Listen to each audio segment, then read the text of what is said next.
capacity at Bryant-Denny Stadium in Tuscaloosa, 101,821. Given the anticipation of this kickoff, we might squeeze a few extra bodies inside. This is indeed Sweet Home, Alabama.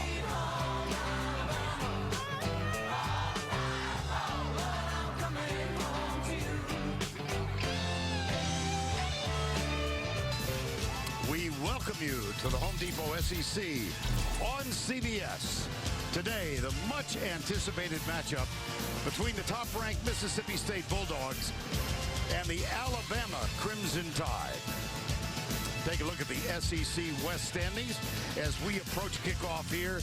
Mississippi State with a half-game lead over the Crimson Tide, and you see those who follow. College football playoff standings much more significant in the long run. The Bulldogs still on top. Oregon, Florida State, TCU has jumped over Alabama, but there is so much more football to be played. Hi once again, everybody. Vern Lundquist along with Gary Danielson. Our pleasure to welcome you to what we call T-Town. Alabama is used to playing on this big stage. 23 SEC titles, 15 national championships. The contrast could not be greater. Mississippi State has one SEC title in its resume. That occurred when I was 1 year old.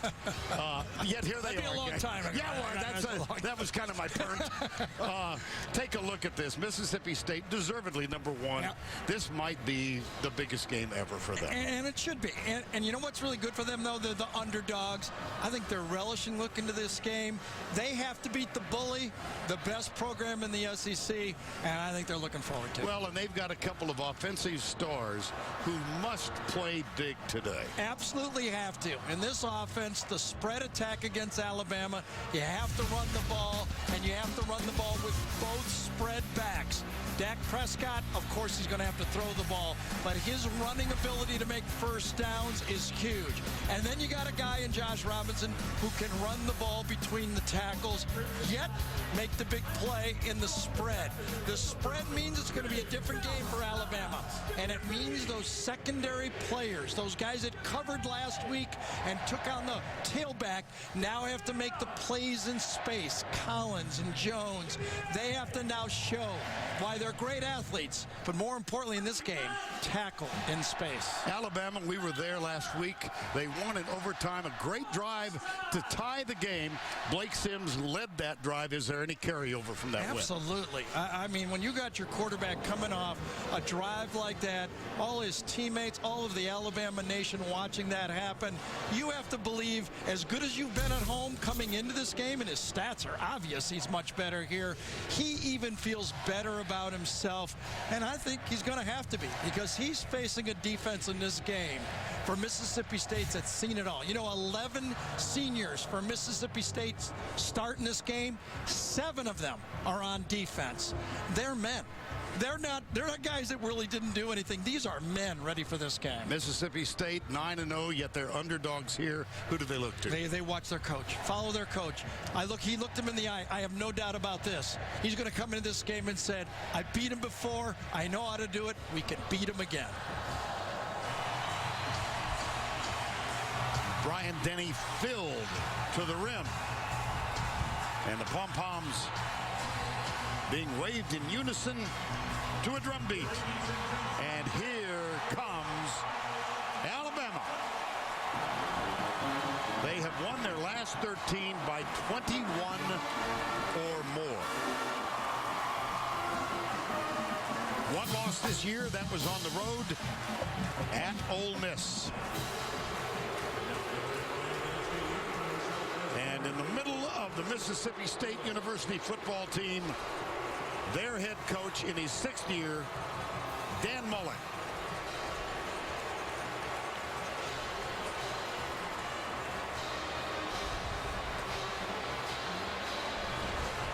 This is some scene.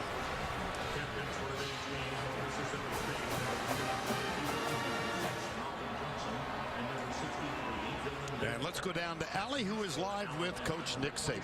Coach, you play your best football at home, but in recent history, we've seen you struggle the week after the physical LSU game. How do you expect your team to respond today? Well, it's up to every guy. You know, now's the time to be your best as a football player. I mean, these kind of challenges you work for all year long and everything you do to get ready for the season. So these are the kind of games that great competitors ought to love to play in. So everybody's got to be responsible to get themselves ready to play their best. You said you'd evaluate running back T.J. Yeldon in pregame. How much can we expect to see him today? He was good. He'll start. Good. Thanks, Coach. Good luck. Thank you. Allie, thank you. That's a big player right there for this Alabama offense. T.J. Yeldon is best in their screen game, and he picks up the blitz is the best. An important player for the Alabama offense. T.J. Yeldon fumbled when he was injured late in the game last week. Coach Dan Mullen with Allie when we come back. The Home Depot SEC on CBS is sponsored by New York Life Insurance Company, Hyundai, Bud Light, and by Chick-fil-A.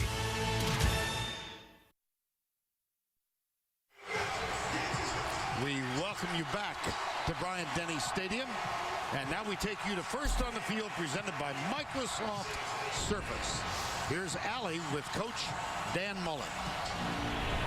Coach, you came here 6 years ago to build a championship program. The fans have waited over a century for a team like this. Is this the biggest game in school history?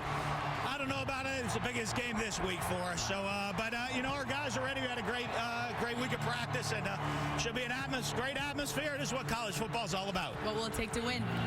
We got to play really well. We got to execute at a very, very high level out here on the field today. We got to play hard for 60 minutes. Thanks, Coach. Good luck. Thank you. I'm not kidding when I say this. I went back and watched his game against Alabama, and he was offensive coordinator of Florida. It's going to be wide open. I'm not kidding. Wide open offense for Dan Mullen. He's aggressive in big games.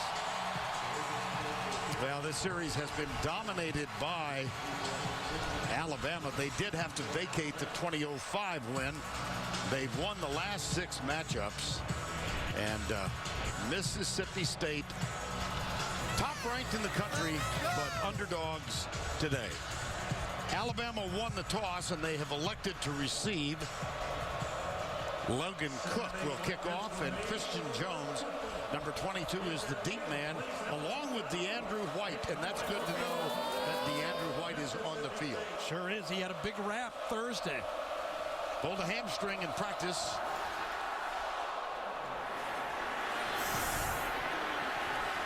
Christian Jones. Nice return.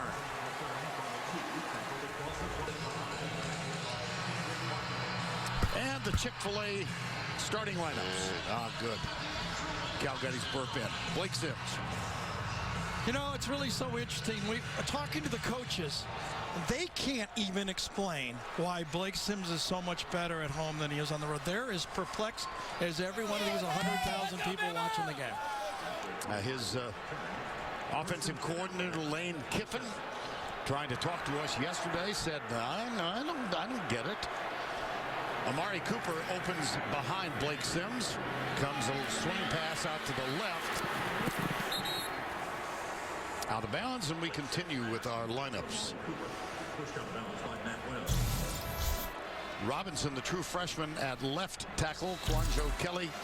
Justin Fowler. There is a chance that T.J. Yeldon can't go the full game. Fowler might move to tailback. DeAndrew White is on the field.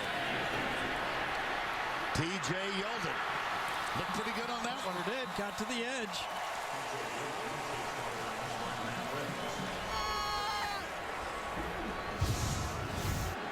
Just taking the ball outside zone, inside handoff, and TJ runs through one tackle, and gets to the edge. 3rd down 5. Cooper, top of the screen, guarded by Jamerson Love, number 5.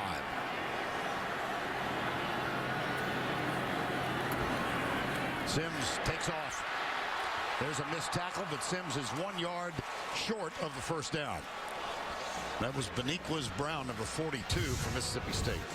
Well, the matchup, even despite the 5 for 17 performance on third down by Alabama last week against LSU, they still convert 50% of the time, roughly 53. So half the time Alabama converts, Mississippi State stops third down plays 2 out of 3 times. They won the first battle of the day. Here's J.K. Scott, the freshman out of Denver, who has a gaudy percentage for the year, 47.7. And Fred Ross was back to return. Peering into the sun and nailed. Landon Collins. Oh boy.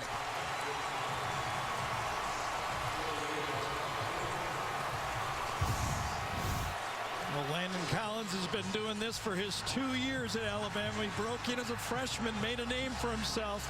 Now he still does it. Plus, he makes a lot of those plays from the secondary just like that. Dak Prescott. And the Bulldogs of Mississippi State, they load up with 3 wide to the left. 1 in the slot to the right. 4 down for Alabama. Quick flip out into the flat. That goes to Jamion Lewis, who is back in the lineup for the first time in 5 weeks. The Chick-fil-A starting lineups. And get ready to read them fast, because I'm telling you, this is going to be hyper speed by this Mississippi State offense with this quarterback, Dak Prescott. Takes off on a running play, gets a block. He's a yard short of the first down. Tackle made by Jaron Reed. We continue quickly with the lineups. Clausel Malone, Dave Beckwith, Darunya Wilson, former Mr. Basketball in Alabama, leading receiver, and Jamion Lewis has been out with an injury for the last 5 games. He is a really vital cog offensively. See Josh Robinson alongside Prescott. 3rd and 1. It'll be Prescott. Struggles. Let's see where they mark it. Good stop up front by Alabama. He's going to get a good spot.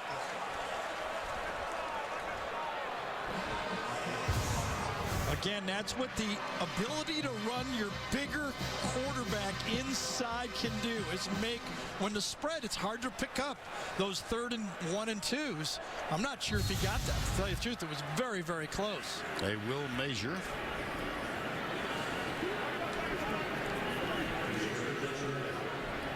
Nobody plays the 2 gap. What I mean by 2 gap for a defensive lineman is they stand up the guy in front of them. These 4 right here just get their hands out in front and then push off at the last second like a bench press and try to catch whoever has the ball. Now here's the stretch. Oh boy. Just to go back, Vern, about how aggressive Dan Mullen is. I've followed him for a long time. At Utah under Urban Meyer, against Alabama in the SEC championship game, in the national championship game. All the MOs are the same. In fact, I watched 2 tapes. He's wide open with his quarterback. Guy like playing chess against a guy who uses his queen early. He uses his quarterback early. First down 10. Prescott, right side. Malcolm Johnson, the tight end, makes the grab. Well, Dan Mullen was an aide to Urban Meyer against Pitt in the Fiesta Bowl at Utah, and then take a look at the other 3. And he does. And now he finally has a quarterback that fits his aggressive play calling. But again, he's doing it against the best here. Alabama's defense is the best at adjusting to these type of offenses. Prescott takes off and bulls his way for another apparent first down. Xavier Dixon, number 47, with the stop. Give him a crease, even though it was a pass play call, the quarterback is running the ball. I would suspect, now remember, in the past against these spread offenses, Johnny Manziel had like 90 yards rushing against them. Cam Newton in 2010 had only 39 rushing against him. There's Prescott on the keeper. I think Dak needs at least 90 yards rushing in this football game. Do you? Yep. Well, he leads the nation with 4 games. Take a look at the defensive unit now. Cyrus Jones, boy, he was targeted last week by LSU, and there's an expectation that Prescott might test him again. Here's a blitz. Reggie Ragland coming. Tipped. Oh, my gracious. A'Shawn Robinson bobbled it. Yeah, it was a very poor throw by Dak Prescott on a screen. It's about a 4-yard pass. He threw it much too hard. Josh Robinson had no chance for it. The best opportunity was by Robinson. Look at how hard he threw that ball. No way he could catch it. And so 3rd down and 4. A'Shawn Robinson just did miss.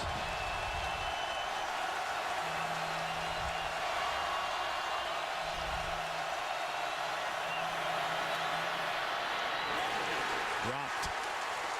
I think footsteps. Again, that's your big running back trying to handle a pass to the outside. On that play, Mississippi State red hot. 2 linebackers came, but Alabama played it and backed it up properly with a safety to pick up the running back. A tough play for a running back, especially Josh Robinson. Good defense by Alabama. Held him short both times and then got him off the field. And that will lead to Devin Bell, number 40, the punter. Christian Jones is deep. Calls for the fair catch and grabs it at the 22-yard line.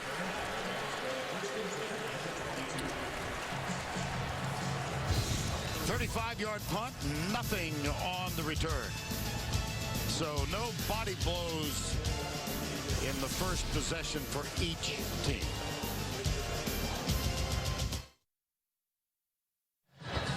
Scoreless between Mississippi State and Alabama. They are the 2 closest SEC schools in terms of mileage.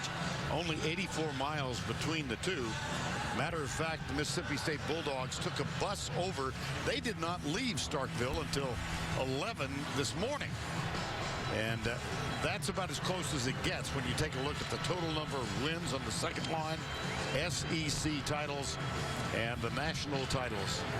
Great disparity there, but Mississippi State, having won 12 in a row, matter of fact, they've been undefeated for 365 days. The last loss was to this Alabama team in Starkville a year ago. Sims back, looks deep, fires it. Wade Ardarius, flag is thrown. Ardarius Stewart, number 13. Jay Hughes with the interference. They brought in Stewart, a Blazer, and used Cooper as a decoy. Very well defended. And then right at the end, Hughes cut him off. He just didn't trust himself, and Jay Hughes gets the 15-yard penalty. But in that case, when you're trying to chase down that ball, it's very simple up here. You see the ball, and you know it's going to be underthrown, but on the field you don't. 15-yard penalty is better than a 75-yard touchdown. Even I think that. Yeah, there you go. Yep. With my astute inside knowledge of this game.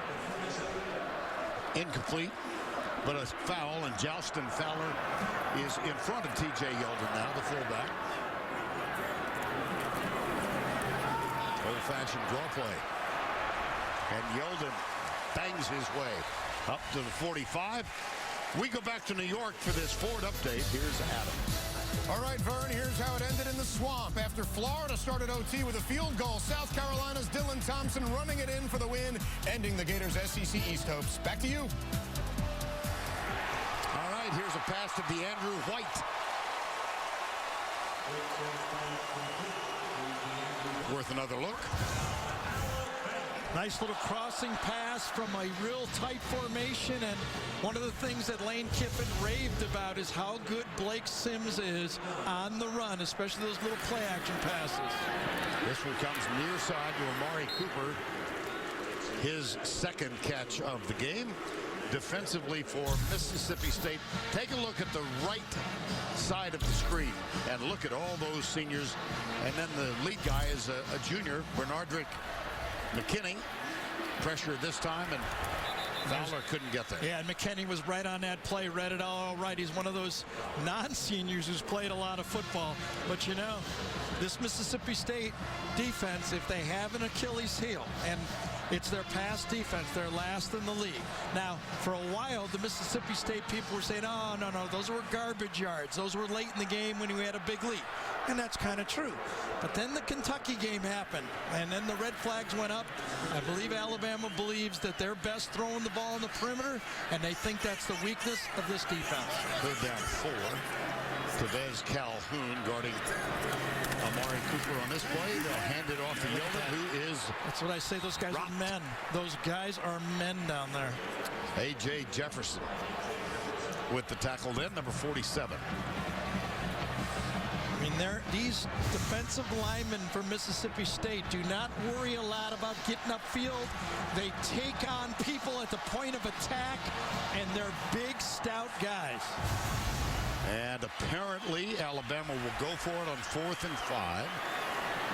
They are 4 of 7 on 4th down conversion. Oh, brother. Now 4th and 10. Yeah.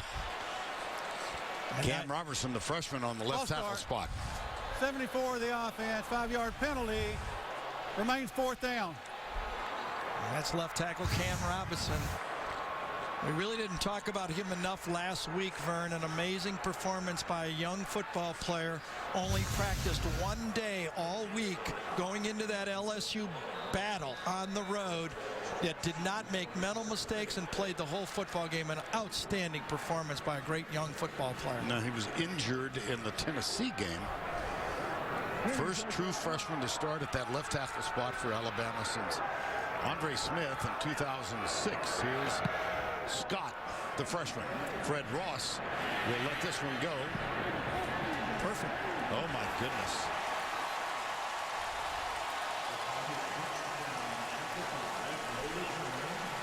Denzel Duvall was down there on special teams, a starting linebacker. 33-yard punt. But they have pinned the Bulldogs at their own 5. Time call.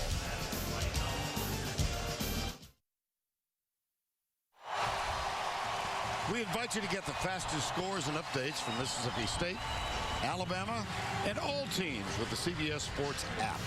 The fastest app for sports fans. Download the CBS Sports app now. From their own 5, second possession for Mississippi State. They have not run the ball well in recent years against this Crimson Tide. And that graphic proves it right there. Their lowest total for the year this season was versus Arkansas, 128 yards rushing. It's tough to run it against Alabama, though. They start out by saying, you ain't running on us. Josh Robinson, the 5'8" running back, gets, no, it's play action.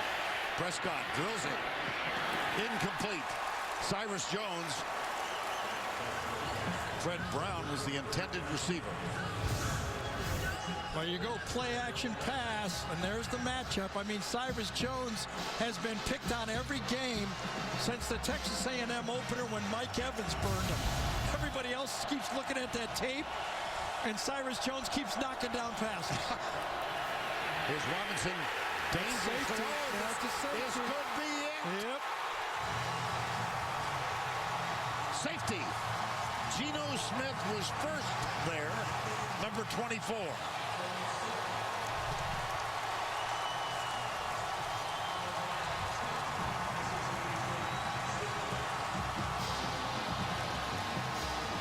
What a call by this man.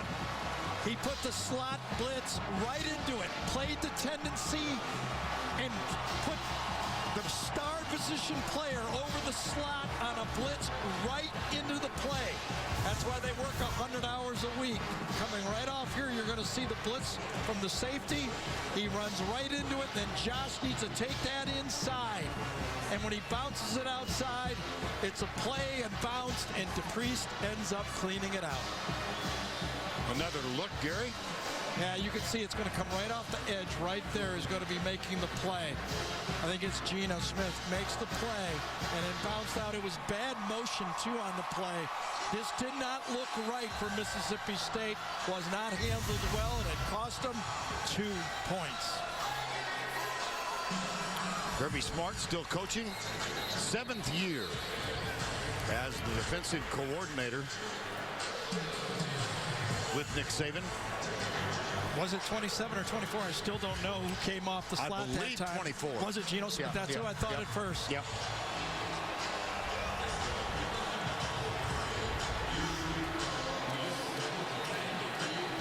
That's a perfect defensive call, and you see the motion was just not right by Fred Ross. He should have been in front of that play.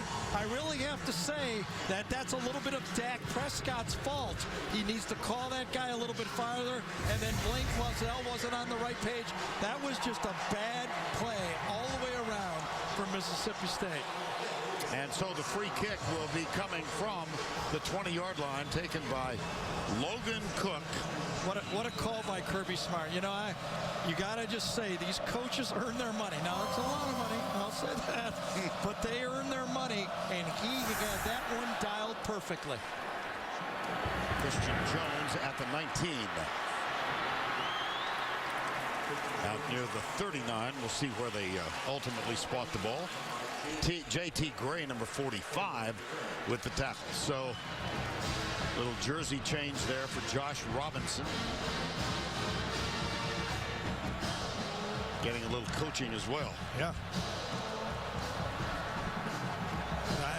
I really don't think that the play was designed to bounce outside, and when you do that, you put your whole play. You know, you got Clausell trying to do one thing. It's just the play. Hey, Alabama's tough enough to run on anyway. Yep. Then Kirby Smart has the right call, and then you run it wrong. All three performed a disaster. Derrick Henry is the tailback now. And here's Sims looking over at Lane Kiffin. Hand off Henry. Nice. Derrick Henry, the biggest of the backs. Of course, they lost Kenyon Drake. Fractured leg early in the season. Henry listed at 241 pounds. Second down 4.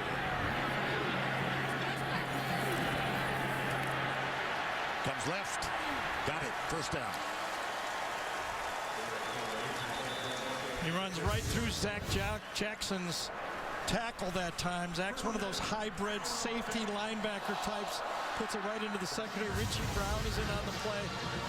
Mississippi State plays a lot of players. They try to get their players rested and fresh for the fourth quarter.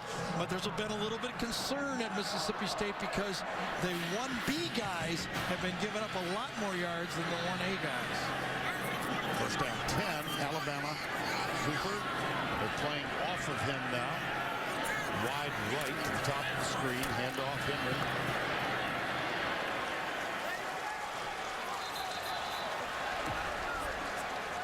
2-0 here. Let's see what's going on elsewhere.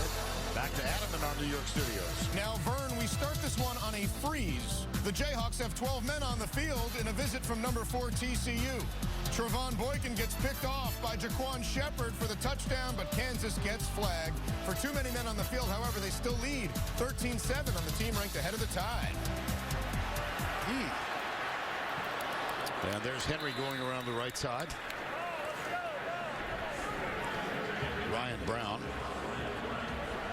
A note of absolutely no consequence whatsoever. My first telecast for CBS was TCU at Kansas. All right. Do you remember that? Who won? TCU did. F.A. Dry was the head coach. I thought you were going to say they hit a jumper to win. Kansas won. Allen Fieldhouse. Yes. It's a tough place for visitors. Third down 5. What a throw. DeAndrew White. Yeah. Why don't you take a run at this? Why is he so much better here? I really have no idea, but I will say on this one, Vern, he showed patience. It was a zone coverage, and one of the questions I think Mississippi State wanted to find out about Blake was, could he read the defenses? Would he stare down receivers? Could the zone kind of morph to where he tried to throw the ball? That time, he did it exactly perfect. That was a gain of 11, and T.J. Yeldon back on the field, number 4.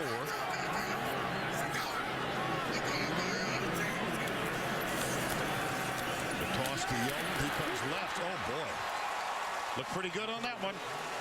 Well, last week, you recall, if you were watching us, late in the game, here's the injury, Gary. Yeah, there's a minute, 13 to go in the game. Yep. We kind of said, boy, the pain caused it, but it was bailed out by the quarterback. You know, I think in this game, Blake Sims bailed out the two stars, T.J. Yeldon and Amari Cooper. Cooper had the drops. Yeldon had the fumble. Number 6 bailed them both out. Had a brilliantly executed drive with 50 seconds and no timeouts left. That led to the tie. And then he hit DeAndrew White in the overtime for a touchdown. McKinney is down. See a new feature of this game so far that we haven't seen a lot of from Alabama as McKinney limps off is the quick snap toss. Now, you know, one of the things that you watch Mississippi State, they're not like LSU. LSU lines up their defensive ends very wide, and it's tough to get to the edge. Mississippi State takes on more, they call it a 7 technique instead of a 9 technique, about 1.5 feet tighter. And it looks like Alabama wants to see if they can get outside. And off to Yeldon. Down near the 20. Now let's go back to that last play and watch McKinney, number 50. There he is. Let's see what happens. Looks like he just tripped, didn't he? Over the back of somebody's leg. He's back. Fire to the right side. Amari Cooper. Good defensive job by Jamerson Love, number 5. Now that's what I'm talking about. A guy that's played a lot of football, Jamerson Love, one of the 7 seniors. Vern noted it. We talked about it. I mean, he's seen, let's just guess here, 8 SEC games for 3 years. He's probably seen 200 of those plays. Yeah. He understands how to set up the blocker, get around the blocker, and wrap up, not trying to make the big hit. That's what you have to do. 3rd down 7, just shy of the 20-yard line. 2-0. This is the drive following the safety. Sims comes near side, caught by O.J. Howard, the tight end. They will get a first down on the play. And Jamerson Love again. Yeah. I mean, it's zone. They're going to play zone. And when Jeff Collins, their defensive coordinator, as you see only a 3-man rush here, he's going to play 8-man back. When he was asked, how are you going to stop Amari Cooper? He said, we're going to do what we do. And what he meant by is, we play zone. I mean, it could be Randy Moss and Amari Cooper out there. He's still going to play zone. That's all he's got. Well, they did not obviously get the first down. And Adam Griffith, who has struggled after hitting the first 7 of the season, this one from 36 yards out, perfect.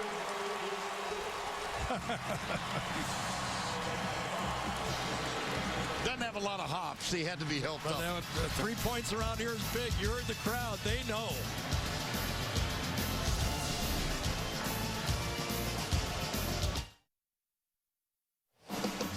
NFL on CBS tomorrow, a single header, 4 games early.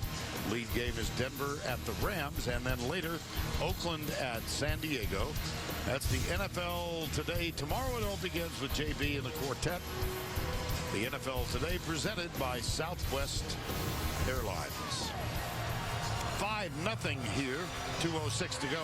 Well, Allie asked Nick Saban about the possible hangover effect after a tough game at LSU. Well, I think what he had going for him this week was the #1 team in the country coming into play here. And the fact that there's only 5 teams in the country that still control their own destiny and don't care how often that committee meets. Alabama and Mississippi State can get there if they never meet again. The winner of this game controls their own destiny. Adam Griffith will kick off after the 36-yard field goal. And the top-ranked undefeated Mississippi State Bulldogs find themselves down by 5. Robert Johnson, number 12, didn't get much out of that return. Dylan Lee made certain of that.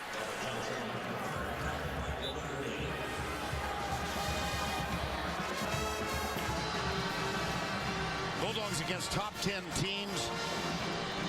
They trailed by a total of 2:49. Actually, today they've been trailing now 5 minutes and 51 seconds. There's Dan Mullen, 6th year, 42 years old. First down 10. 3 to the right. Eddie Jackson backing off. So's Geno Smith. Brandon Holloway is the running back, number 10. He gets popped behind the line. I know we talked about, Vern, and how Mississippi State would look to their coordinator and their head coach, the same guy, Dan Mullen, calling the plays. He's told them all week, we're going to be wide open. There's nothing to fear. Now, he has to be that way. Hasn't started out great. He can't flinch now. Here's Prescott out in the right. Good block on the edge. Open field Even tackling. better tackle by Landon Collins. Wow. He's an amazing football player. He's not the best safety I've ever seen at covering, in the zone defenses, but he is an 8th man in the box secondary and a heat-seeking missile coming up to make open field tackles. Look at that. 3rd down, 8.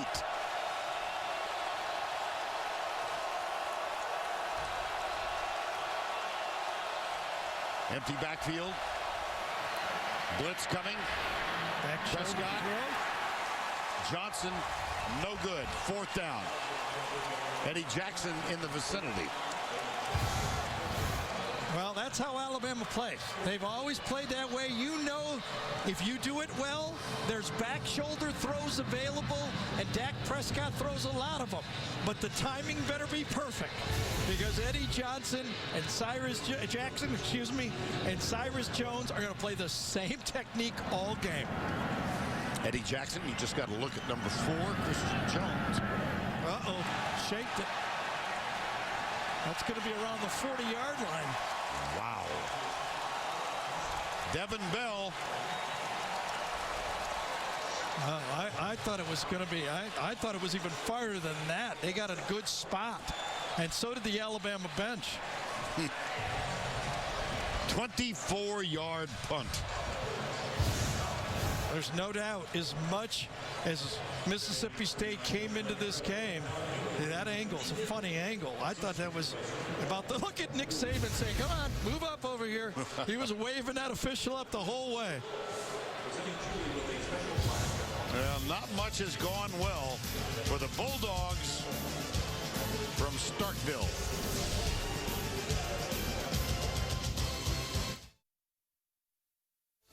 Adam Zucker with the Heisman Watch, presented by Nissan.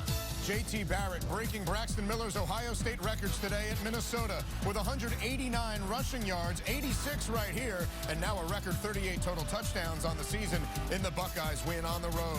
Jameis Winston leads the Noles on the road against the hot Miami team tonight, and Tad Gurley is back between the hedges against Auburn.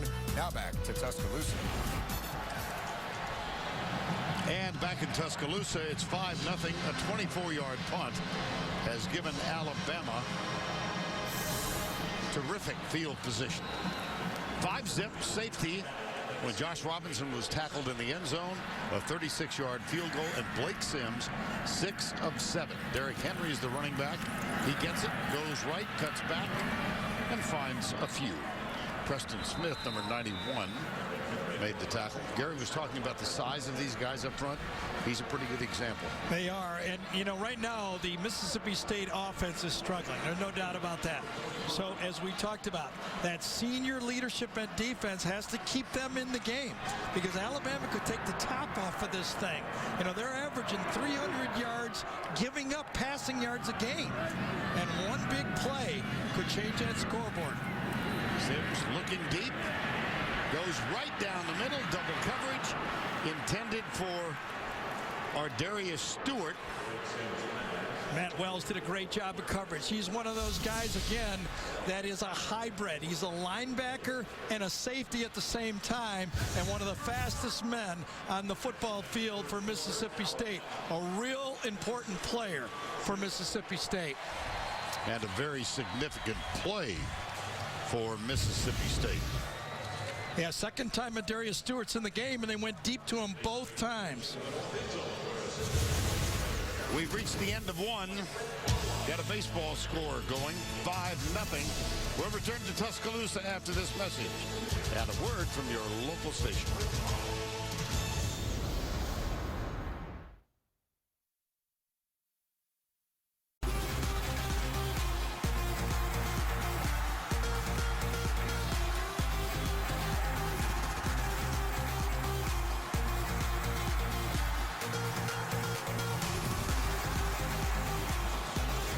We welcome you back to Tuscaloosa as we look forward to quarter number 2.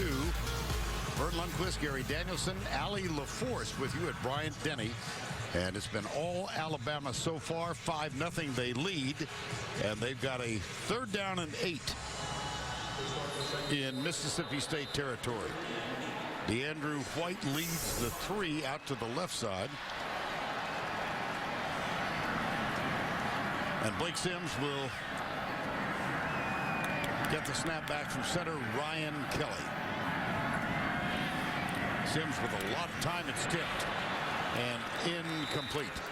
Well, 24 yards of total offense from Mississippi State. You're right. They've got to count on this defensive. And they did. It was a huge stop for that defense right there. I think it was McKinney that knocked that pass right down.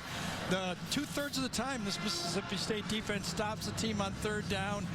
They're veterans, but, you know, Alabama loves it. They're running the football. They almost ran the ball for 50 yards in the first quarter. I think they love the way the game starts so far because they're used to these big games. Let's be honest. They've played in a ton of them. Here is the snap back. And the punt, they will let it bounce. Good bounce. Ooh. Nice play, though.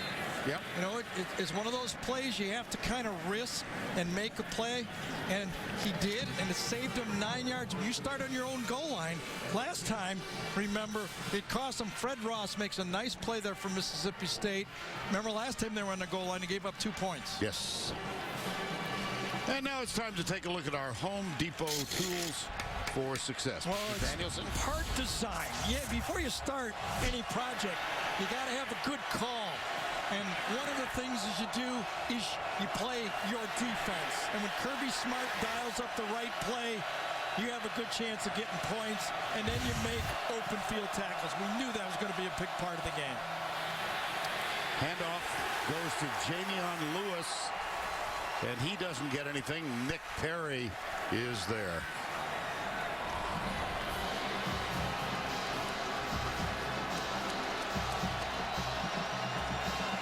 Second down 10. Punt, safety, and a punt. 24 yards of total offense. He's got him right down the middle. Prescott. Oh, Got it. play. And he was knocked down. Cyrus Jones defending, but DeRunya Wilson, number 1. It's the play-action pass right here that is featured. It's the old Tebow play-action pass by himself. Watch Jamion Lewis go right down the middle, wide open, but a nice play one-on-one by the big guy down the sideline. Josh Robinson on the field, gets the handoff and struggles for a few. That by far the biggest play offensively for Mississippi State. It was a game of 29. And one of the things that Mississippi State was upset, well, not upset, but when they looked back to a year ago, Dan Mullen said, you know what, we just got to make some plays. When the ball's there 50-50, we have to come up with a few, just like Wilson did the previous play. Second down. Here's the reverse. Jamion Lewis, I beg your pardon. Been injured all year. I almost believe since Mississippi State got to number 1, as Jamion Lewis goes in motion, Dan Mullen said, I don't care, we can win these games without Jamion. I want Jamion healthy for Alabama. And he's got him. He's in the slot, right near the 1st and 10 marker that you see. DeRunya Wilson, Mr. Basketball in Alabama in high school. Outside to the left. First down 10. Play action. Prescott. Deep right side. Dropped. May have been tipped. Robert Johnson, the intended receiver. And Eddie Jackson was defending. But you can see how much Mississippi State loves to attack the bump and run with the back shoulder throws. They're going to throw another one this time. If it would have been another foot to the right, it would have been complete. But you know what? Alabama says, I don't want to hear about it. If you make the throw, you got it. You ain't going to do it all day. 2nd and 10.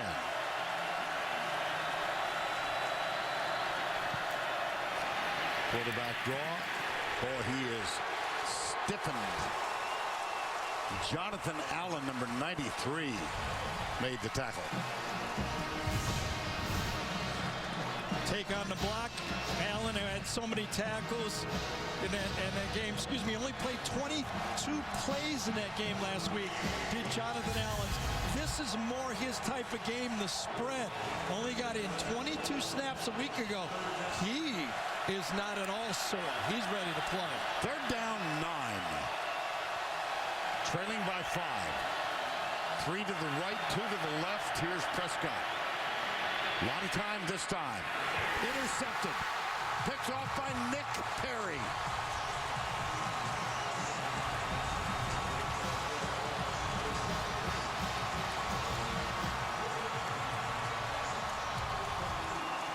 There's only 3 teams in the SEC that had less interceptions than Alabama going into this football game. Here he is, okay? They had 6 on the year. But this time, Dak Prescott threw into coverage, and Nick Perry breaks on the ball. It was a poor throw. It was a late throw. And again, if you don't throw the ball at a high level against Alabama, they eat you up.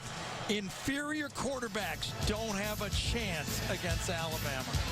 First interception of the season for number 27. And that leads to a little celebration.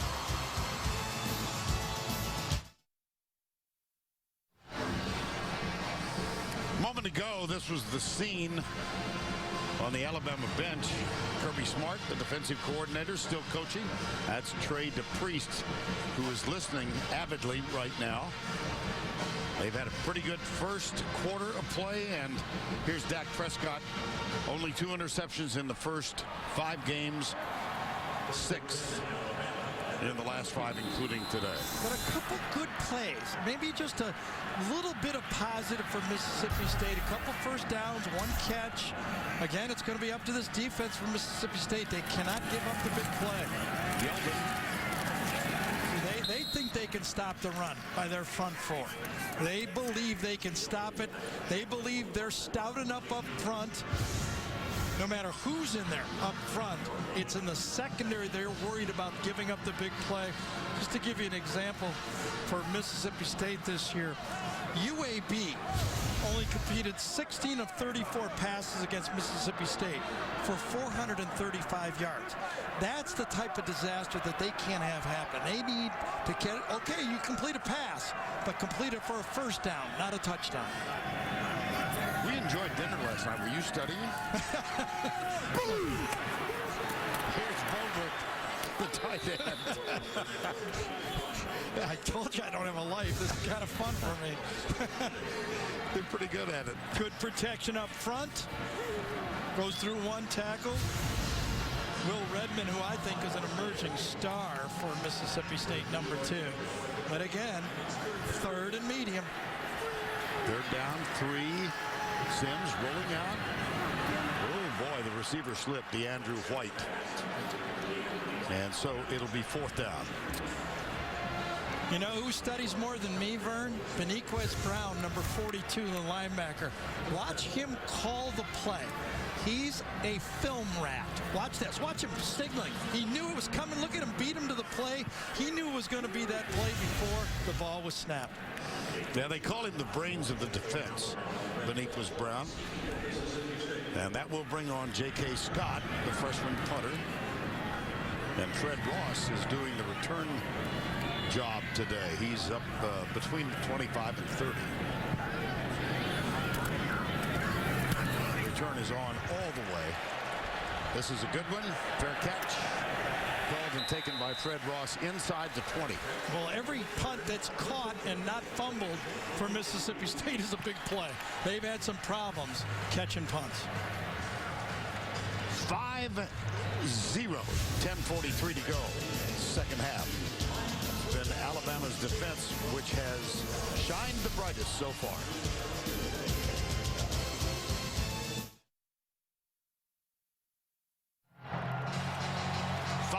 Alabama on this beautiful mid-November afternoon, and it's time to welcome the Duck to our telecast. The Aflac trivia question of the week.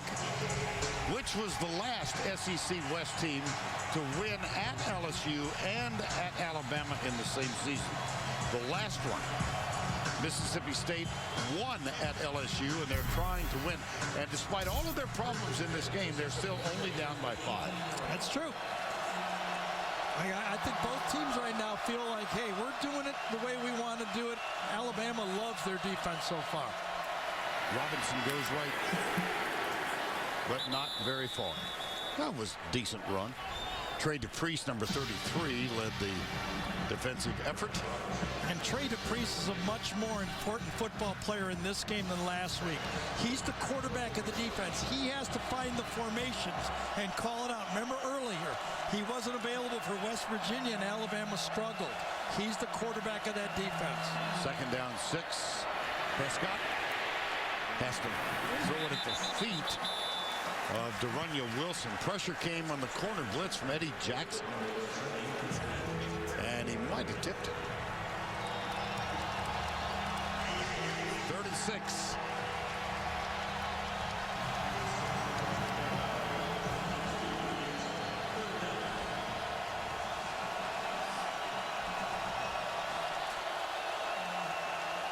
Prescott, modest numbers. He's 4 of 11 for 41 yards. And an interception. Toss. Lewis. Nick Perry, who has that interception, has this defensive tackle.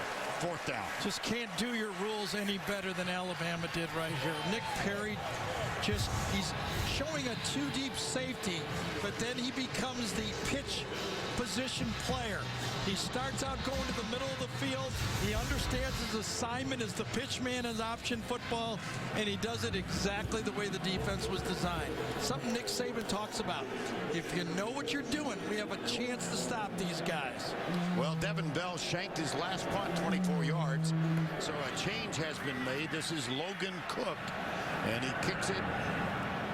Gets a pretty decent hop out of it. And it's down at the 39-yard line. One more look at Nick Perry.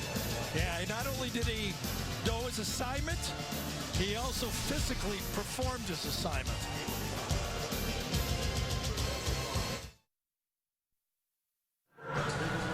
Pom-poms in the student section being waved rhythmically. 5-0 Alabama with the lead. Let's take a look at the top 10 college football playoff.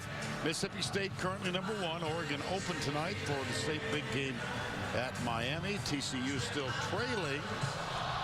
That's at halftime. Baylor is open. Ohio State won today. Auburn plays tonight at Georgia, and Ole Miss is open. I'm just thinking, Alabama's played here as the number 1 team so many times. Right. But Mississippi State only the 3rd team to come in as number 1 into Bryant-Denny Stadium. 3rd ever. Down the middle she goes. Justin Fowler. Well, are they going to go deep to Cooper? Are they going to go deep to O.J. Howard? No, they're going to go deep to the fullback off of play action. They've been running the ball between the tackles, isolation, and this time they go isolation deep and hurry up. How about that? Yeldon, yes. What's gotten into Nick Saban? Lane Kiffin has gotten that's exactly right. It's a little different personality. Yeah. There's Lane Kiffin. 1st down 10. First year as the offensive coordinator.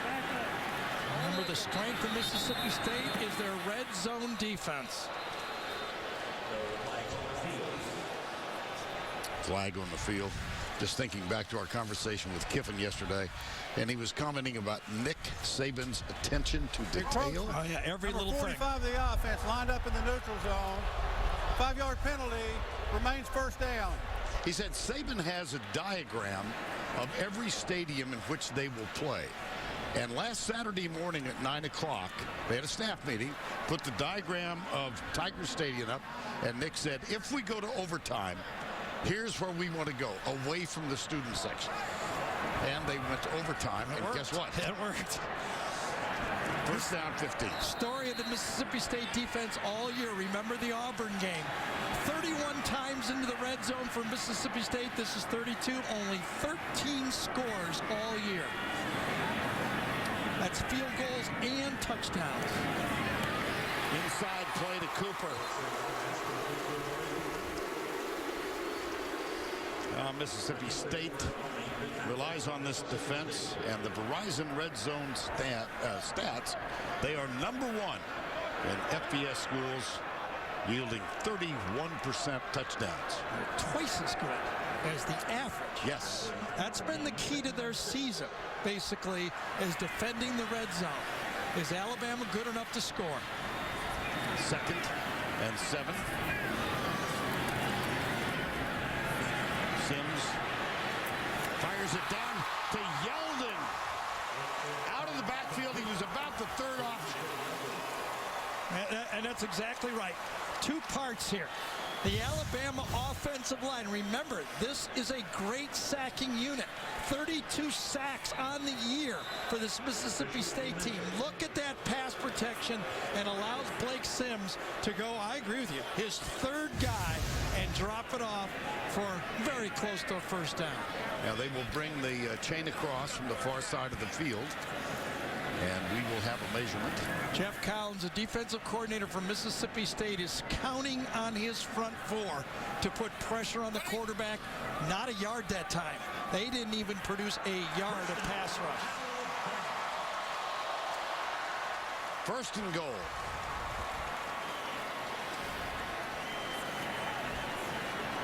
Well, they started it off with a penalty, 5 yards back, threw a slant pass, and then Yeldon tiptoes forward for the first down after the catch. Yeldon stays on the field. The ball is at 4. Very interesting here for Alabama. What do they think about their offensive line matchup against the strength of Mississippi State? They go spread, but how will they attack? The Andrew White near side, Amari Cooper in the slot. Jay Hughes is matched up against Cooper. There's Cooper. There's a touchdown.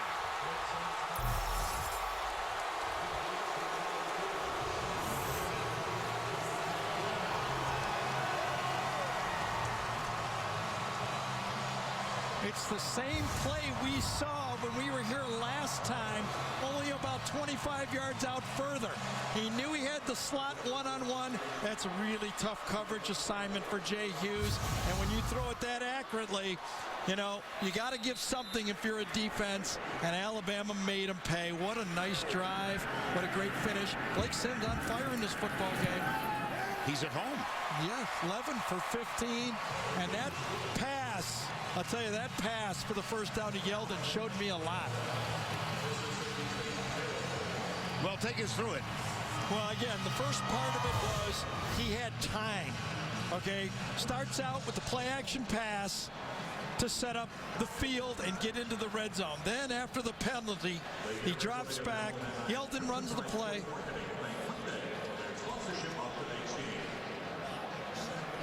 And then finally, the touchdown pass to Amari Cooper. Amari Cooper now. 5 catches, a touchdown.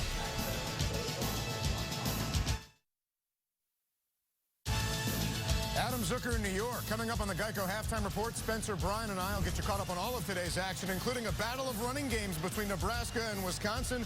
Corey Clement moments ago getting the Badgers within 1. Need the extra point for the tie. Winner takes control of the Big Ten West. 7:45 to go first half here. Cooper just caught the touchdown pass from 4 yards out. And another fine drive executed by Blake Sims. 12-0. Largest deficit this season. Recall that they defeated 3 top 10 teams in 3 weeks and became the fastest to ever rise from unranked to #1 in the country. They've been #1 for the last 5 weeks, but they need to get something going. And that is not the way to start. Dylan Lee was first. Henry was down there.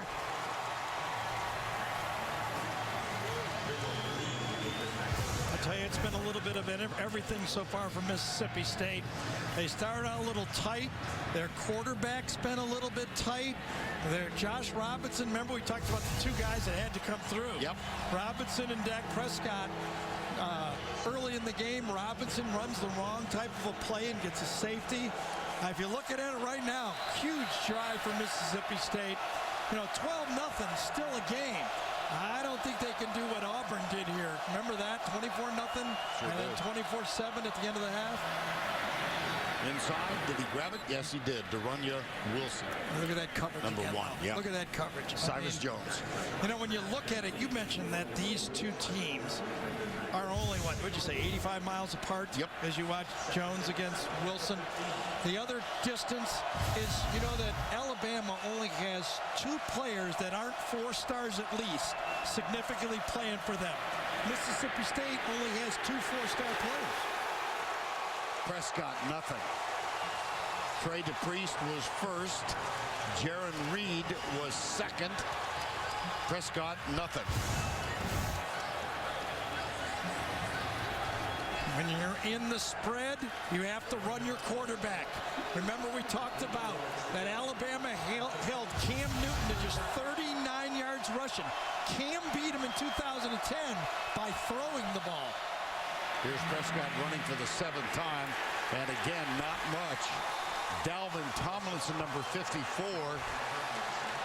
Prescott has now run 7 times for 20 yards. Interesting call by Dan Mullen on that one, too. Flag here. Nick Perry got a personal foul called against him, I believe. I think it's going to be marched off against Mississippi State. After the play, unsportsmanlike conduct, number 66 of the offense. Half the distance to the goal. That is number 66, first unsportsmanlike conduct foul. One of those seniors up front, Ben Beckwith, shoves Nick Perry at the end of the play. Perry knocks him down. Okay, now watch him get up. And a bit of a soccer dive, but hit him right in the face. Yeah. But it's always the second guy, isn't it? Of course. But that could have taken place in Brazil. Well, down. It happened in Tuscaloosa, and I'm telling you, with this field position, it could get ugly real fast here. Devin Bell is back to punt from the end zone. Christian Jones. This one takes a bit of a Mississippi State hop, but excellent field position. Tuesday night at 10 Eastern, it's a sports conversation unlike any other. As elite women in sports provide another voice for all of the trending topics. Don't miss We Need to Talk. Tuesday nights at 10 Eastern. Only on CBS Sports Network, the 24-hour home of CBS Sports. Our own Allie LaForce will be back in the studio, and you guessed it. I did. It was like Dara Torres and Tracy Wilson, our former silent. It was like facing Perry Mason. It's your turn next, friend. I'm telling you. Okay. It's not a nice place. They know sports. I was nervous. Perry Mason or Judge Judy? Either way. I'm just thinking about the folks who don't know our point of reference. Deep for Cooper. Leaping.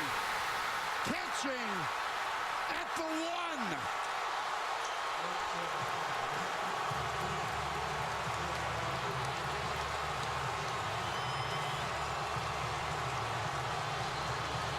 They're still tussling over the ball.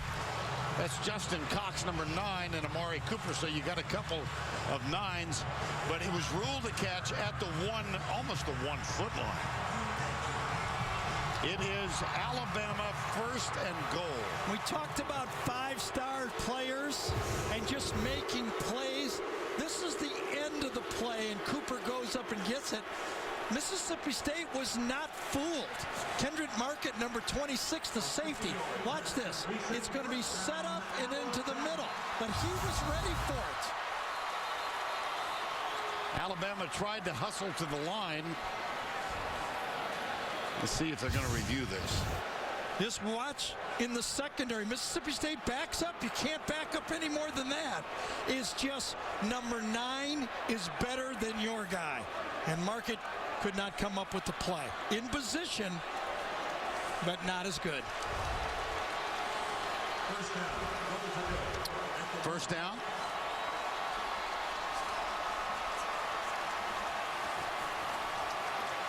Ruled a catch.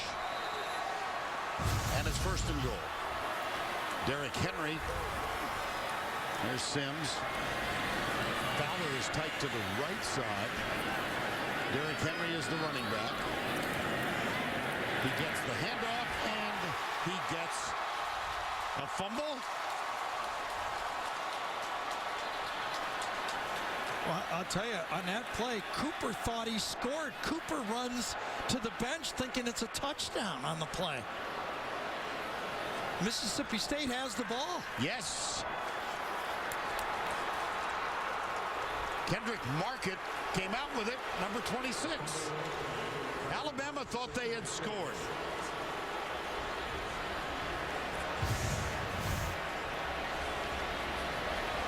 From behind, Matt Wells, I think, came from, I think he was across the line. I think he fell forward and then the ball came out. This is going to get reviewed, and I think it's going to be called a touchdown. Wells grabs it, but I think Henry gets across before the ball comes out. Ruling on the field was a fumble recovered by Mississippi State. The previous play is under further review. Well, it's in the hands or the mind or the eyes of Doyle Jackson now. He is our replay official. And Matt Wells comes from behind and catches the play. Right there. But he falls forward. Now, does he cross? He's still got the ball right there, and then it comes out. Now, is there enough to overturn it? Beniquez Brown ripped it out. Remember, on the field, it's called a fumble. A fumble. Yes. Saw a 13-minute press conference about an overturned call. I don't see the football there on that one. I did not see the football. That's the closest one. We probably need to see that one a few more times. Here's the reverse angle. Watch number 42, Beniquez Brown. There's the contact.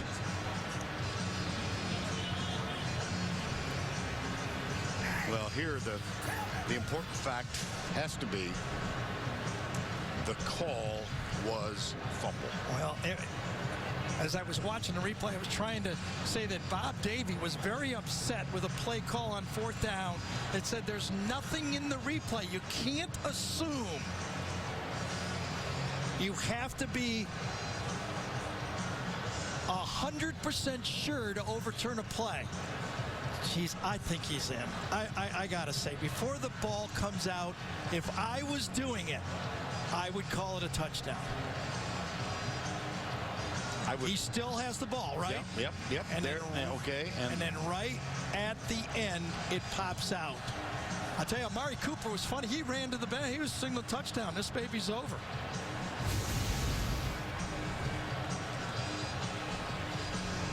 Doyle Jackson again is the replay official. Here's Matt Moore. The ruling on the field, touchdown.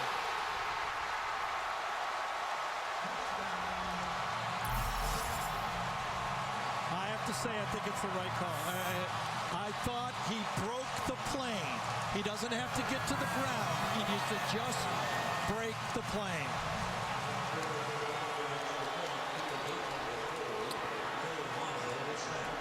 So the call overruled.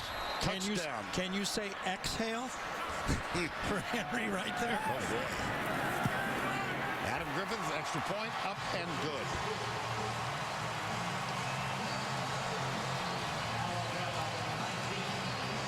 Another look. Amari Cooper on 1st down makes the big catch. And then on 1st down again, From behind, Benicos Brown, number 42, is the guy who actually ripped it out at the end. Matt Wells got the first hand on it, but not in time. Now, a deep hole for Mississippi State, 19-7.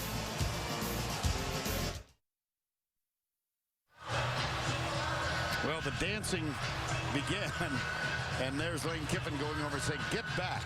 I mean, they were enjoying the moment. So were they.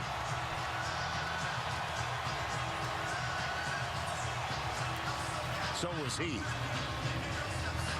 19-zip. You know, like life is like football. Can't avoid the bully. If you don't punch the bully in the nose, he's going to get you.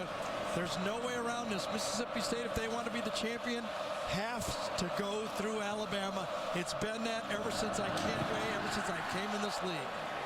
Here's the kickoff deep, and a knee will be taken by Brandon Holloway. Thursday Night Football now lives on the NFL Network.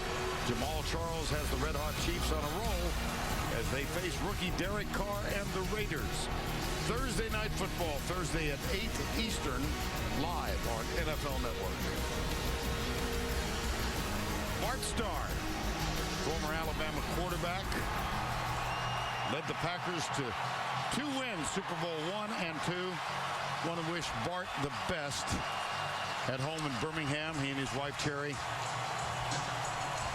been fighting some health issues. He's one of the nicest men I've ever met. Competed against them when he was a head coach of the Green Bay Packers. First down 10. Prescott. Look at the bunch formation at the top.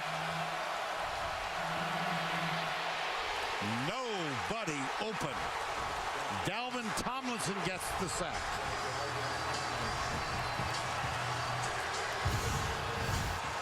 Remember that bunch formation that Alabama struggled with earlier against Ole Miss? I think they got it worked out. Nobody to throw to, and Zach goes down. And Dalvin Tomlinson, another one of those guys that did not play a lot of plays against LSU, is being used in this football game. A lot of depth on this Alabama football team. 2nd and 14. Prescott hit as he lets it go, but he catches Malcolm Johnson with a long completion. Well, Malcolm Johnson was the leading receiver a year ago against Alabama. He had 6 completions, and those are the type of plays. It's that play-action pop pass that is so important. You have to be able to run the ball just to have that play in your arsenal. 28-yard gain, and a 1st and 10 with 4.5 to go before halftime. Lewis, nope, Prescott keeps it after faking to Lewis. And Eddie Jackson, boy, they are keyed in on Prescott, as you would expect they would be. It's another one of those secondary guys. We talked about it in the open. This time it's a corner blitz. Again, hand that to your coaching staff. Kirby Smart gets his 8th guy in the box, or 7th if you want to do it because of the spread. He gets the extra man in the box by blitzing a different guy each time. Josh Robinson slips 1 tackle and then manages to lean forward for another 3 yards. Vern, just think about this, though. I mean, again, the running game. The last 3 years, Mississippi State's long rush has been 15 yards, and that was by Josh Robinson as a freshman 2 years ago here. They cannot bust loose on a running play. 3rd down 3. They're 1 of 6 on conversions. It will be Prescott, and he will not get there. Big decision for Dan Mullen now. His defense needs rest. His offense needs something. He knows if he gives the ball back to Alabama right here, they're going to probably go deep on him again. The last 2 times on 1st down, remember, Fowler up the middle, and then Cooper up the middle on a pass. Will he go for it? Apparently so. Now, Alabama for the year has given up only 1 of 10 4th down attempts. 1 of 10. 4th and 3 here with Mississippi State trailing by 19. It's hard to run the quarterback here. They've had no success running the quarterback. Play clock at 1. Had to take a timeout. You know, usually you say, oh, let's just dial our quarterback here. No success. 4th and 3 when we come back.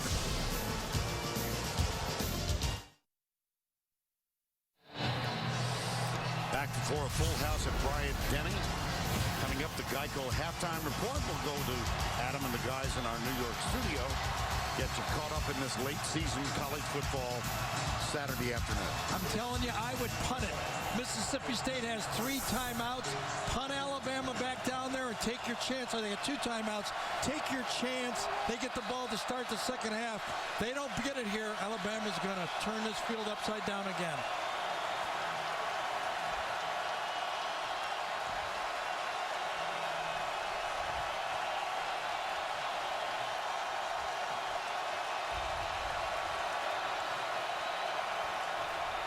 Prescott will go to the right side, dives for it, he got it. Flag. It's going to be face mask at the end. Indeed.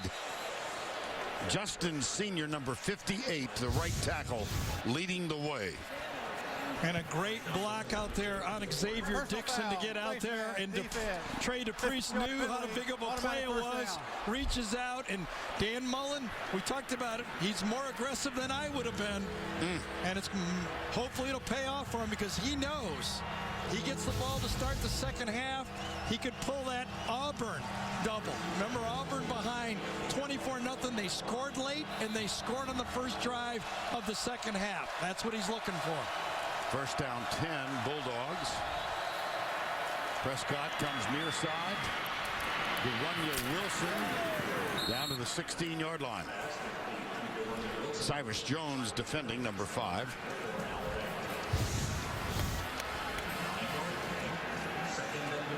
Well-placed ball, catch, and then he's a handful. Give all credit to Dan Mullen. If it wouldn't have worked, he would have been criticized. Now it'll be me. I can take it. Anonymously, no doubt. 2nd and 1. Prescott, right side. Caught. Look at that defensive play. Fred Ross, how about that? Nick Perry, who's been active. It'll be 3rd down.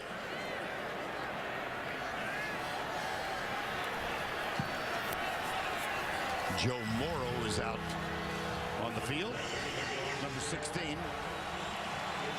Wilson, Morrow, and Ross near side. Ashton Shumpert is the 2nd running back along with Robinson. Prescott, first down at the 13-yard line, perhaps the 12. Landon Collins with the tackle. Well, how important is this to this Mississippi State football team? Their defense hung for a while, but then the passing game finally put some points on the board. Now he gets to rest them and perhaps put points on the board for Mississippi State. Huge part of the football game. Brandon Ivory, number 99 on the field at the nose. Prescott inside. Wilson, 1st and goal. DeRunya Wilson, number 1. When you talk to Alabama, they said DeRunya Wilson will be a factor because of his size. Perfectly thrown football. First down goal. Down low, Josh Robinson. But he couldn't get low enough. No, he couldn't.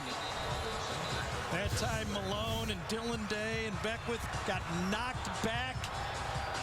The line of scrimmage was owned by that front of Alabama.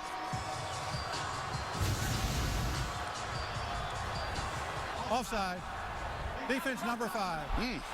Half the distance to go. Remains first down. That means in his bump and run position to the outside, I think he was out there. Yeah. Was he on the edge of it? He lined up in that neutral zone. So a do-over for Mississippi State. Robinson, 5 carries, 10 yards. Oh, they moved. Yes, they did. Left side. Boy, that's just a brutal penalty right there.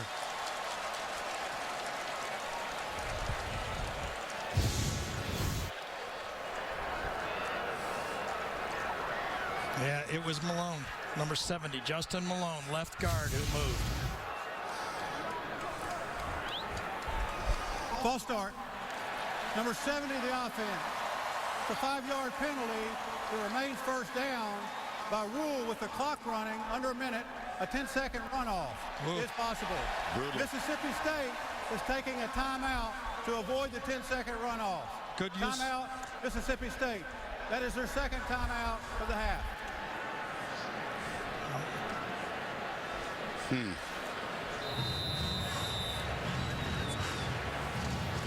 Well, critical, to say the least. I'm the master of the obvious.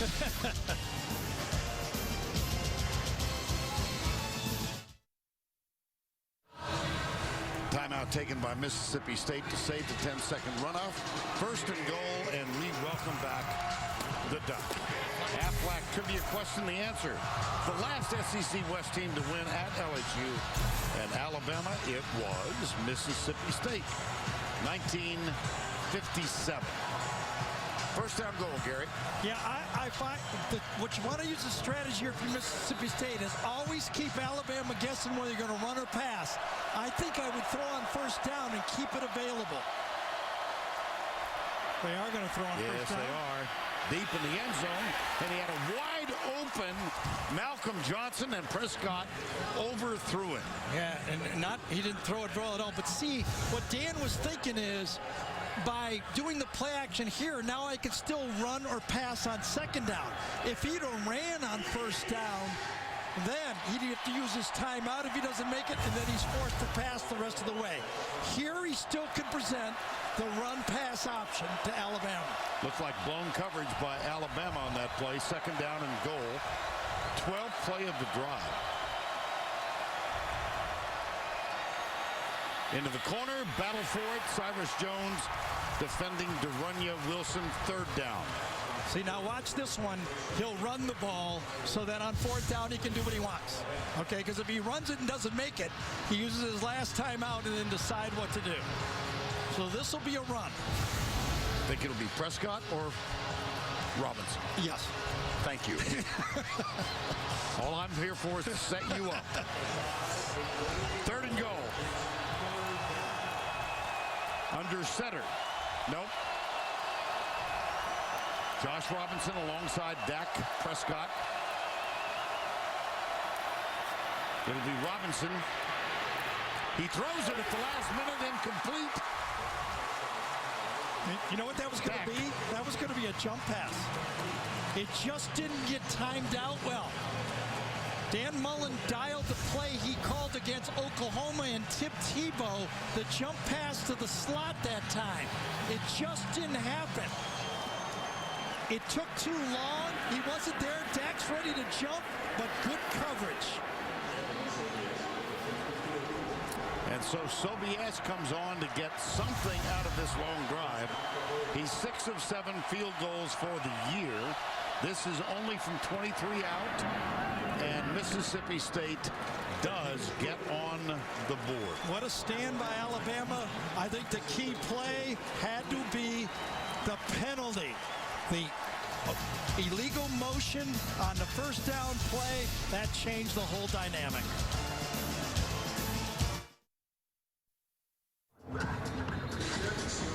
(19-3) here at Bryant-Denny in downtown Tuscaloosa on the campus of the University of Alabama. Go back through the sequence. Well, this was the first down play. You don't get a lot of opportunities against Alabama. But here was the one that Dak Prescott had a chance to put the touchdown on and threw it very poorly. Had him, overthrew him, and was 7 yards out of bounds. And it all goes back. Remember, first and goal, a flinch by Justin Malone. But at the end, it was Cyrus Jones, number 5, that stayed in his coverage and made the play again. He is having a great season. Former wide receiver. Here's the squib kick taken by O.J. Howard. And that's it. I mean, Dan Mullen did a great job. He kept Alabama guessing, but Alabama performed. Prescott 9 of 19 throwing the ball, 12 runs for 24 yards. Robinson, 4 carries for only 10 yards. Let's go down to Allie, who is with Dan Mullen. Coach, your team seemed out of its comfort zone out there. Do you feel like they're playing tight? And how do you get them back to playing Mississippi State ball? No, I thought we did some good things. I mean, early on, we had just a terrible run to create a safety to give them some momentum right off the bat. But overall, I think our guys we got to start winning field position battle. I think, that the field position's been the name of the game. They're starting at midfield, and we've been starting back to the wall every single drive. In the red zone on that last drive, why did you decide not to run it? Well, we had a great pass there at the end. They tackled our receiver, I guess, but they said they just got tangled up, I guess. But, for us right there, we had some chances. The clock running down. You got to manage the clock with the timeouts in that situation to make sure we give ourselves the most opportunities. Thanks, Coach. Thank you. Yeah, I think it was the jump pass, and he didn't get the call. He thought he had him, but it was definitely going to be the jump pass to finish off the half. He did coach Tim Tebow, after all. That's the end of the first half. The score is 19-3. Now let's go to Adam Zucker in our New York studio. All right, thanks, Vern. Coming up here on the Geico Halftime Report, Spencer, Brian, and I will tell you why TCU might be making a surprising exit from the playoff top 4 after this word from your local station. Halftime in Tuscaloosa, 19-3. Alabama leads Mississippi State. Thursday on CBS, can Sherlock Holmes outsmart a computer?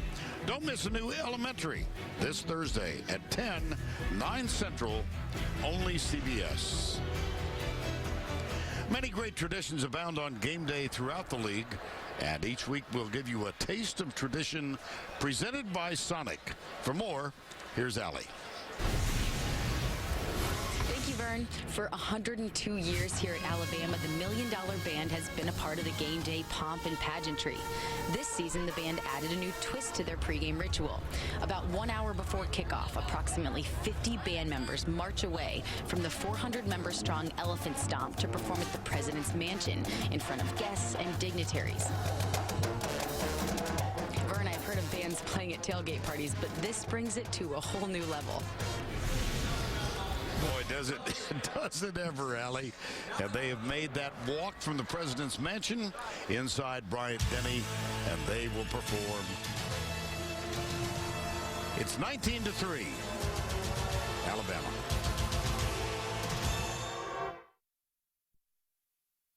Come on. When the sun comes up, we party down, we run that rock into the ground.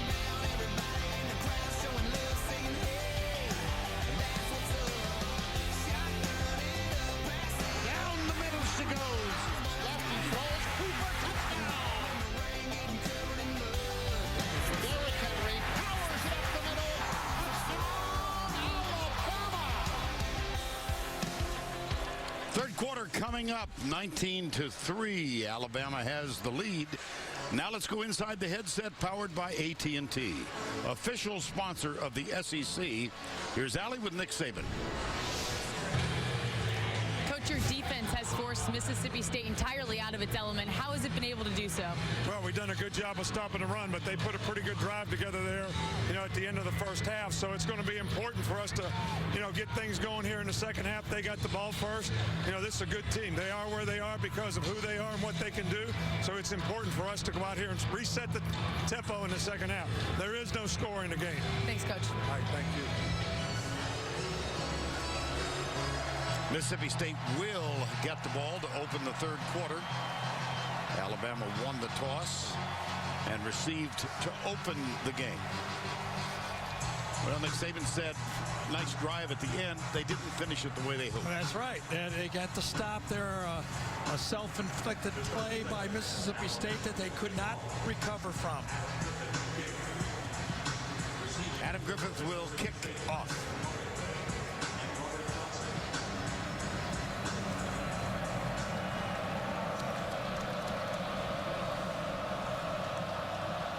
Second half underway. And he will bring it back. Brandon Holloway gang tackled and doesn't reach the 20-yard line. Well, and This is a fairly significant drive, don't you think? I'm just here to set you up. No, I know, but it's a two-possession game. It's not a blowout here, okay? Dak Prescott has to settle down a little bit. He's missed open players. I mean, you know, they got to be number one by him having a Heisman-type season. Right. He's not even having an average football game for Dak Prescott.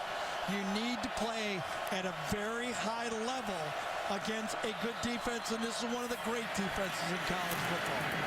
Here's Robinson. That's his 5th carry. Prescott struggled. Well, you know, it was started out with a simple screen pass. He threw it too hard. He misfired on a throw over the middle. When he's tried to run the ball between the tackles, it hasn't been there. It's been stout. And then at the end, he missed an opportunity for a touchdown pass. 2nd down, 7. From the backside, watch out. Robinson makes the catch. He's got a 1st down plus. Ashawn Robinson. That's a gain of 12. And a nice job by dropping that football off. And that time, Landon Collins did not make the one-on-one tackle. Remember those one-on-one tackles in the secondary? I thought it was the key to the football game. Robinson heads left and cuts upfield. Gary, take us through the halftime trends. Well, let's start where you got to start. I mean, we knew, Dak knew, Dan Mullen knew, everybody that knows football knew he had to come through. Blake Sims having a better game. I mean, he really is. Amari Cooper had the touchdown and then the catch right down to the 1 and then field position. Vern, 7 drives, 5 of them inside their own 20. Here's Dak Prescott. Nick Perry, Landon Collins.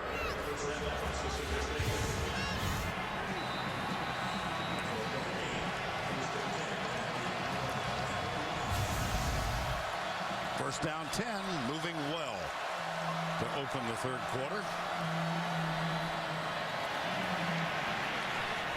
Deep into double coverage. Well, it was double coverage because 2 Mississippi players were together. They each were covered by 1 guy, so it produced double coverage. Watch the 2 Mississippi players go right down the field together, so 2 Alabama players follow them. You were right, Fern. Double coverage, but each guy had 1 guy. That's a 30-yard gain at a first down 10. Prescott, left side, one-on-one coverage. And Cyrus Jones very close to the Runya-Wilson. Where Cyrus Jones goes, you know, is anybody ever going to forget that Mike Evans caught a couple passes against me? Because when they get inside the red zone, everybody tries to throw the fade on Cyrus Jones. Jones is going, come on, it was my first game. He's a pretty good player. 2nd and 10. 19-3 Alabama. Robinson goes left, gets a block out on the edge, but Geno Smith fought off the block, number 24, and made the tackle. Nobody does it better than these Alabama defensive backs, holding off the wide receiver and then playing the player. He's going to come into the picture right now. He holds off the block by Freddie Ross and then ends up stopping it, so it's 3rd and medium.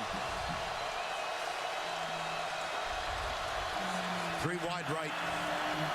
Prescott goes into the corner for Jamian Lewis. Next. And again, Cyrus Jones is close. Xavier Dixon, number 47, saved the touchdown that time. Coming around the edge. He lines up late and then forces Dak Prescott to throw the ball early. He lines up late. Boom. He gets a running back on him. That's a very tough matchup, and Josh Robinson did not handle it very well. Evan Sobiesk for the field goal attempt. 32 yards. Dak Prescott is the holder. So 3 to begin the 3rd for the Bulldogs of Mississippi State.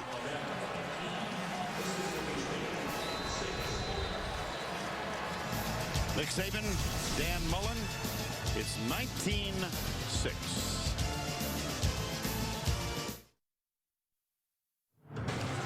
Monday on CBS. Tune in to see why critics are saying Scorpion has some real sting. Don't miss the new hit drama Scorpion Monday, 9, 8 Central, only CBS. Christian Jones deep to receive the kickoff. Landon Collins is back there with him on the right side. And Logan Cook will kick off for Mississippi State.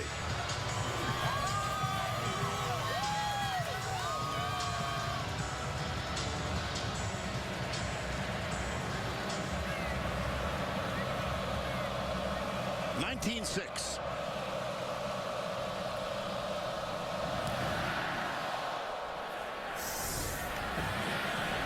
Christian Jones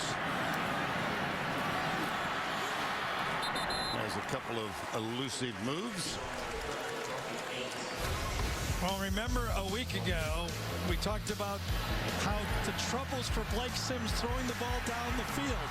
Well, in this game on first down, Lane Kiffin has given Blake 2 play-action passes, and he's hit both of them. Very big plays. Both set up touchdowns on this game. And you look at the pass chart. Remember a week ago, not one completion till the last nice pass chart. 12 of 16 so far in the ball game.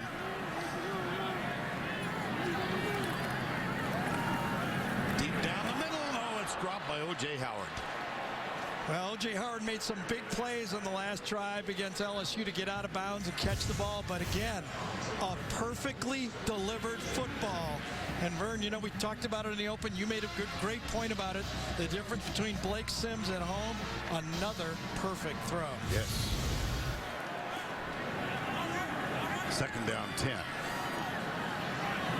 T.J. Yeldon. Cooper, bottom of the screen.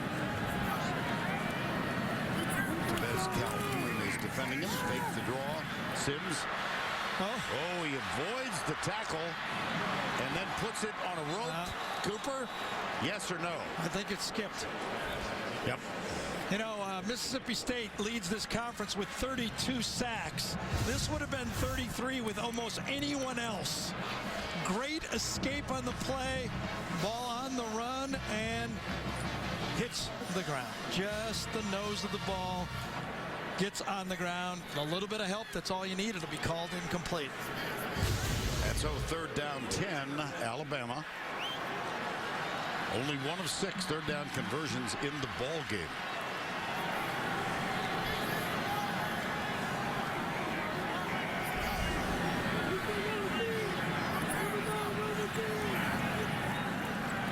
Sims near side. That was wobbled, but he got it complete to Darius Stewart, number 13. It's going to be short of a first down. Yep. That's the third ball thrown to Darius Stewart. We talked to Blake Sims about him yesterday. We were warned that we would see a little bit more playing time. He's an elite athlete, 40-inch vertical jump. They wowed about how he did in practice, but so far in the game, nothing big. J.K. Scott on to punt. Fred Ross is the deep man.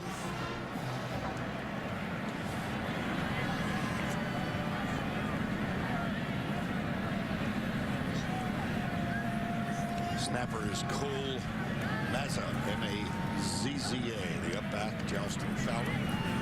And here's Scott. The big one. Down inside the 5, 6 yard line.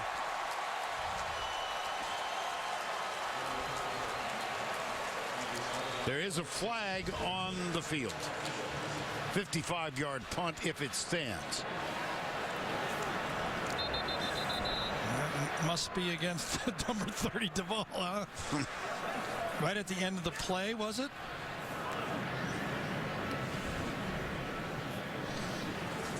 After the play, unsportsmanlike conduct, number 30 of the kicking team, 15-yard penalty. That is number 30's first unsportsmanlike conduct. and it was way behind the play. It was not necessary, and it takes a field position at the 5 or the 6. It turns it out to the 21. Now, that's not great field position, but 5-6, very different field position, as Dan told Allie, a big part of the football game, and you know you're going to hear from the coach when you do one like that. That's not mild-mannered Nick Saban, is it? No, it's not.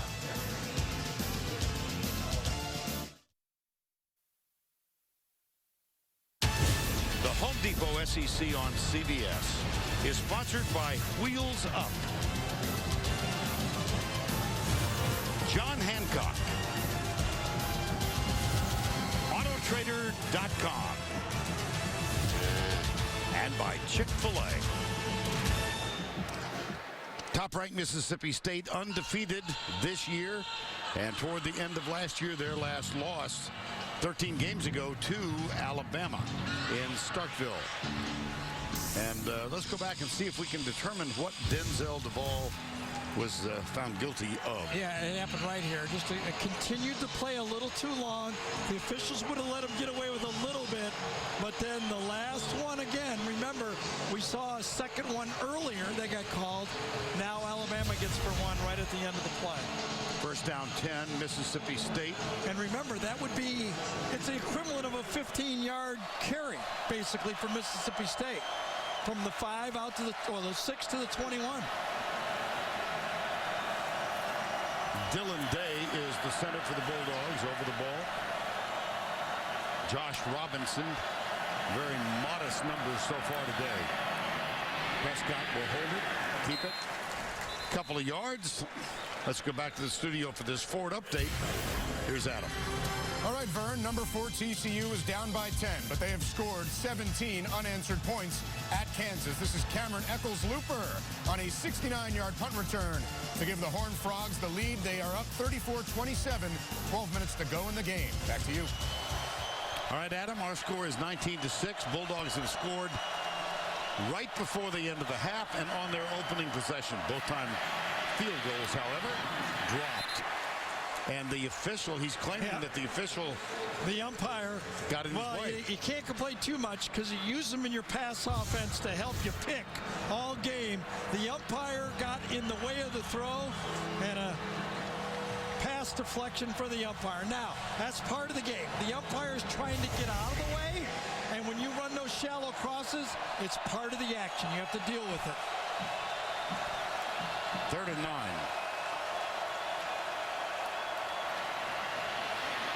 Prescott takes off. Now he heaves it, and it's dropped. Jamian Lewis had a first down. You know, I've heard a lot of coaches say that in big games, I never worry about spectacular plays. I worry about the regular plays. If we just make the plays we're capable of doing, we'll be fine. Mississippi State has made a lot of unforced errors in this game.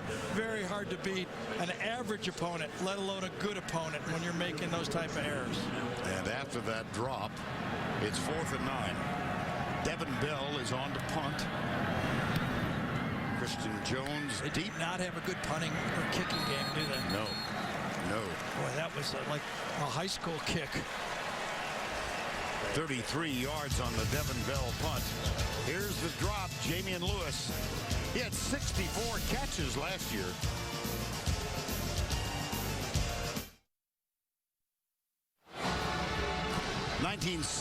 Alabama now has the ball in good field position. And now Red Lobster presents today's Scholar Athlete. It's Ryan Kelly, outstanding young man who is the center of Alabama. Going after his master's, volunteered this semester at Rock Quarry Elementary School. Red Lobster's commitment to the investment of our future is shown today by donating $1,000 to the University of Alabama's General Scholarship Fund. Ryan Kelly grew up in a suburb of Cincinnati, big Notre Dame fan as a young man, and then thought, it's warmer in Tuscaloosa. And he wanted the challenge of playing at Alabama. That's right. He really did. He said, I wanted to take on that challenge. Well, first down, great field position.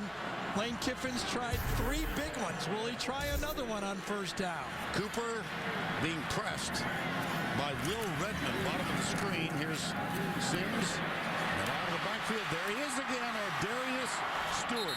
He's a true freshman, and they did tell us yesterday, we're going to go. Well, he was all over practice. Andrew White, number 2, it can't be 100%. Right. And, you know, they bring him out, string him out, get another one of those 5-star players. And, you know, there's DeAndrew right there. He gave it a try, but, you know, that's tough to come back from him when you pull a muscle on Wednesday. Up the middle, Derrick Henry.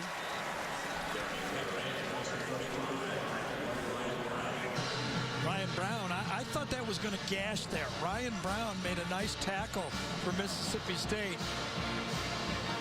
You know, watching all year, I haven't seen Alabama run the ball between the tackles as much all year as they've tried to run the ball in this game against Mississippi State. Henry hit behind the line and dropped. Daniquez Brown. Yes. He's a good football player, boy. He just can feel the play as it goes. He's lined up right there. And watch him just anticipate and go. Take the gap, knows exactly where the play is going to end up. You sometimes, as a linebacker, now obviously I've never played linebacker, but I've been told, and I've seen a bunch of good ones, that they can't even see the ball player. They just guess where he's going to be. They've just seen it so many times, and obviously he guessed right. Third down, 6, Sims. Got it! Guess who? Cooper. And again, this was against the zone. He had to wait for it to open up, and just off the fingertip on number 42, Daniquez Brown. I mean, that's high-level passing. I mean, this is for a guy, I mean, just think about a week ago, how he struggled, and what a different quarterback he is at home. Pretty extraordinary. He's now 15 of 21 in this game. That's Stewart in motion. He'll get it to Henry. Hit behind the line. Gets a couple. He's a Heisman player at home and a Heisman player on the. There's a lot in that saying if you really think about it. Oh, I know where you're going. He's been played at Notre Dame once, I think. Yeah, that's what I thought.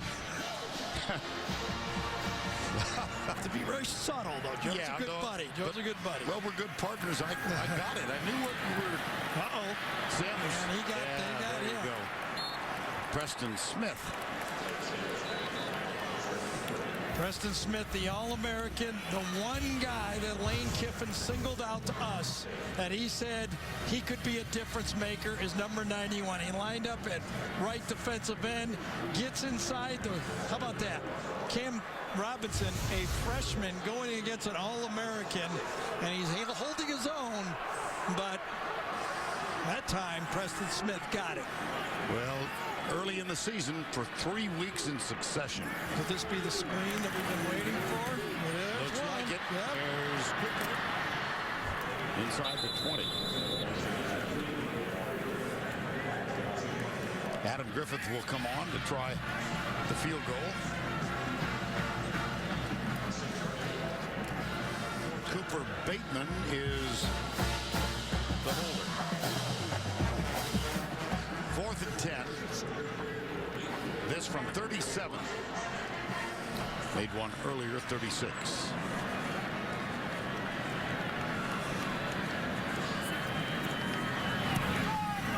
Uh-oh. Missed it. Uh-oh. That is way wide right. You know, Mississippi State staying in this football game, and if there is effect from the tough football game against LSU a week ago, might it pop up in the 4th quarter if Alabama gets wore down, because Mississippi State is still right in this thing. Adam Griffith has had a very inconsistent year. Dan Mullen liked that.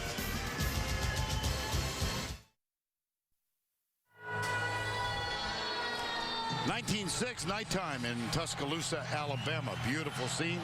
Let's bring you up to date on the SEC East. Missouri, Georgia. Missouri has the lead right now, but they lost to Georgia. And Georgia playing Auburn tonight will welcome back Todd Gurley, 4-game suspension for accepting more than $3,000 for autographed memorabilia. Gurley will play between the hedges tonight. And also remember Missouri at a rebuilt Texas A&M, also a huge football game. Yes, it is. They control their own destiny. Here's Prescott. About one. Tell you what, you know, Alabama, you never, they all, at the defensive line, they all look about the same in stature and size. They're 320 pounds. Look at them take on those blocks.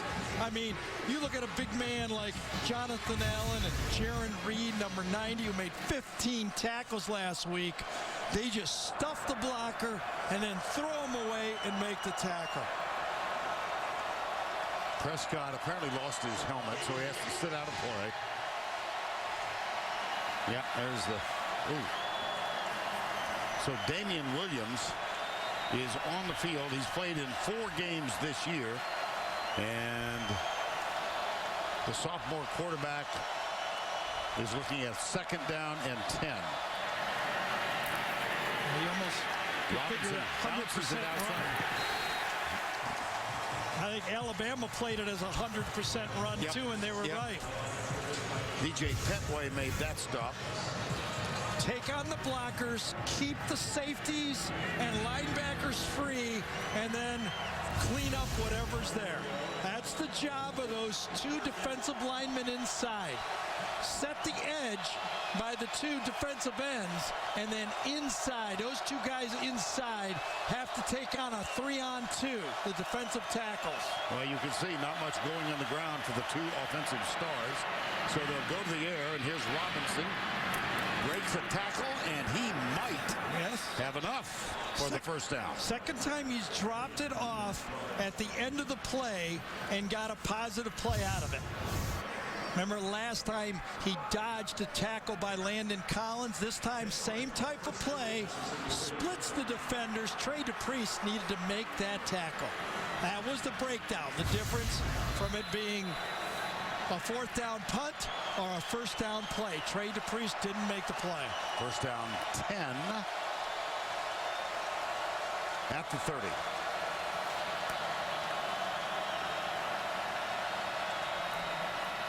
Play action again.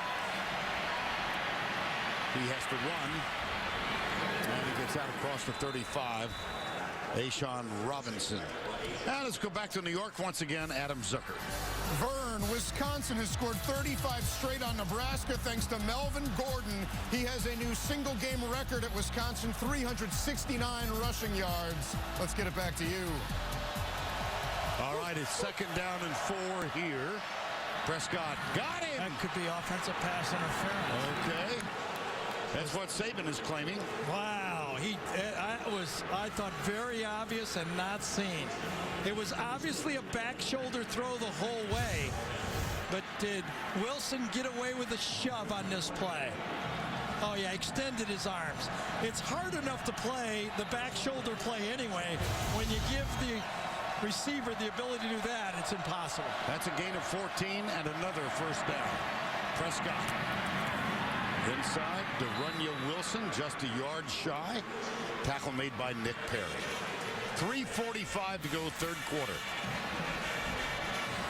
Stay in the game. Stay in the game. Score a touchdown. Let the pressure shift to the home team in the 4th quarter. That's always the formula. Robert Johnson, the tight end, or wide receiver, is in tight this time. Here's Robinson, searching, probing, nothing there, but he might. Reggie Ragland, we have not called his name much in this game, but he made that tackle.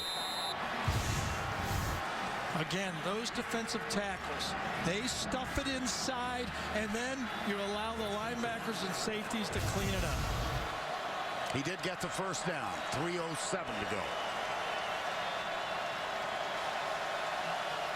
19-6. Reverse. No, they faked it. Prescott has it. Now Robinson has it, and he's inside the 15. Wide open, and be careful. Mississippi State will go lightning fast here after a big play. 26-yard gain. Great deceptive ball handling by Prescott. Chip away, chip away, chip away, but on first down of a drive, that's when both of these coordinators are dialing their big plays. Now they reverse it. This is Fred Ross. Nothing. Dalvin Tomlinson. Well, you're right. The ball handling was excellent. He faked it to Josh Robinson, and then the receiver coming across, and then back to Josh Robinson. And then on the reverse, Dak Prescott got a block on it, but still, too much pursuit, too much assignment, quality assignment play by Alabama's defense on that reverse right there. Second down, 10.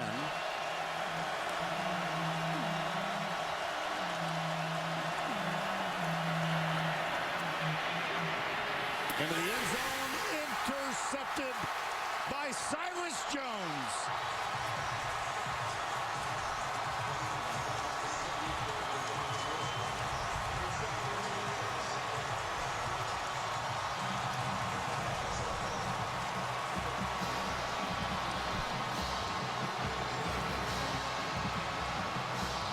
I mean, this is just being hard-headed.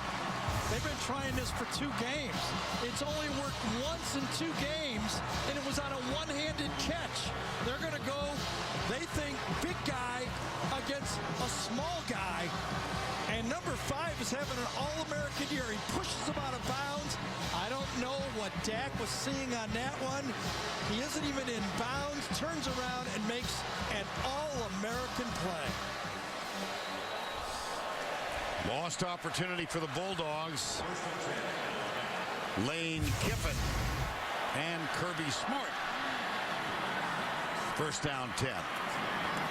Play action, Sims looks down. He's got double coverage. He shows short. And Cooper,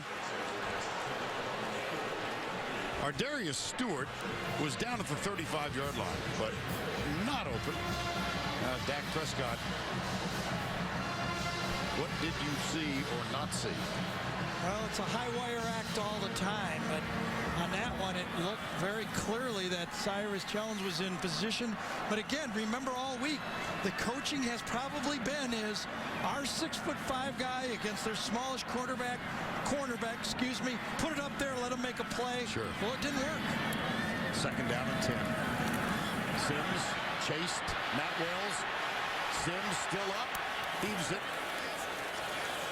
He saves about 8 yards by getting rid of that ball right at the end. All it has to do is cross the line of scrimmage when you're outside of the pocket. And it did. Blake Sims won this job. He waited patiently behind A.J. McCarron. I think you know that Jacob Coker transferred in from Florida State, widely assumed he would be the starting quarterback, but Sims had a great scrimmage a week before the season opened, and he has had the starting spot ever since. Third and 10. Cooper, bottom of the screen. Sims is looking the other direction. It'll be fourth down. Well, that was nice coverage by Mississippi State that time. Pretty good protection at the offensive line. Throws the ball to the spot where only his guy can get it, and Stewart just couldn't make the play. But a safe throw. Mississippi State loaded the box and then bailed on Sims trying to fool him. They did not. That was pretty good offense and pretty good defense. J.K. Scott on 5 punts, a 45.4 average. And Fred Ross is back. He is returning punts for the first time this year. Jamal Graham had done the job most of the year because of Jamian Lewis's injury. And Ross has been back all day. Now, hold on. What do we got? Part of the snap, delay. Number 15 of the offense, 5-yard penalty, fourth down. That moves it back to the 15-yard line. Just means he can punt it farther. I mean, that's what I'm just thinking the same thing. I mean, Mississippi State will likely, if they catch it, have their best field position by far in the football game. There he goes. That's a boomer. Ross at the 40. Ross at the 50. Ross at the other 40. Reggie Ragland made the tackle, but you hear some murmuring now. Oh, sure.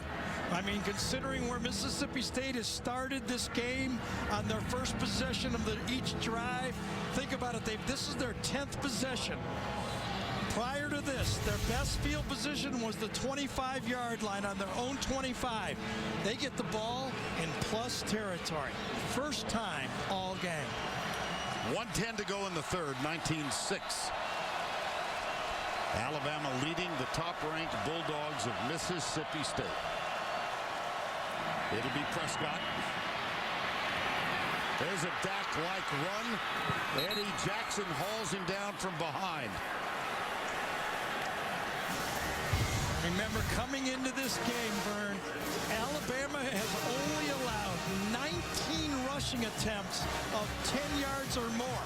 That's the third one in the game that Mississippi State has had. The second by Prescott. He's the key to the offense. When you run the spread, you have to run the quarterback. That was a 22-yard gain. Here's Robinson. The bowling ball hasn't kept it in the lane tonight. Twice this year he's been just short of 200 yards.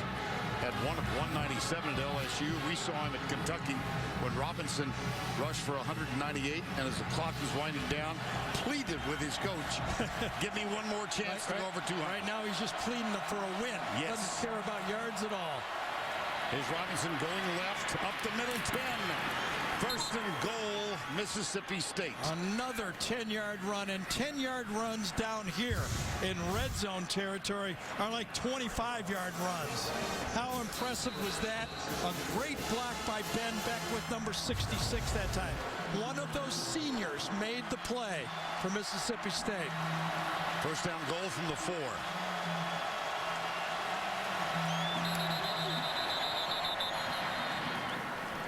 That's the quarter. That's into the third quarter.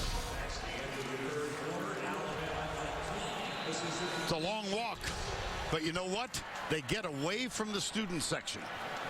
Was that by design? Does he have a chart or anything like that, or that just happened? I mean, with Dan Mullen, it could have happened. It could have happened. We'll return to Tuscaloosa right after this word from your local station.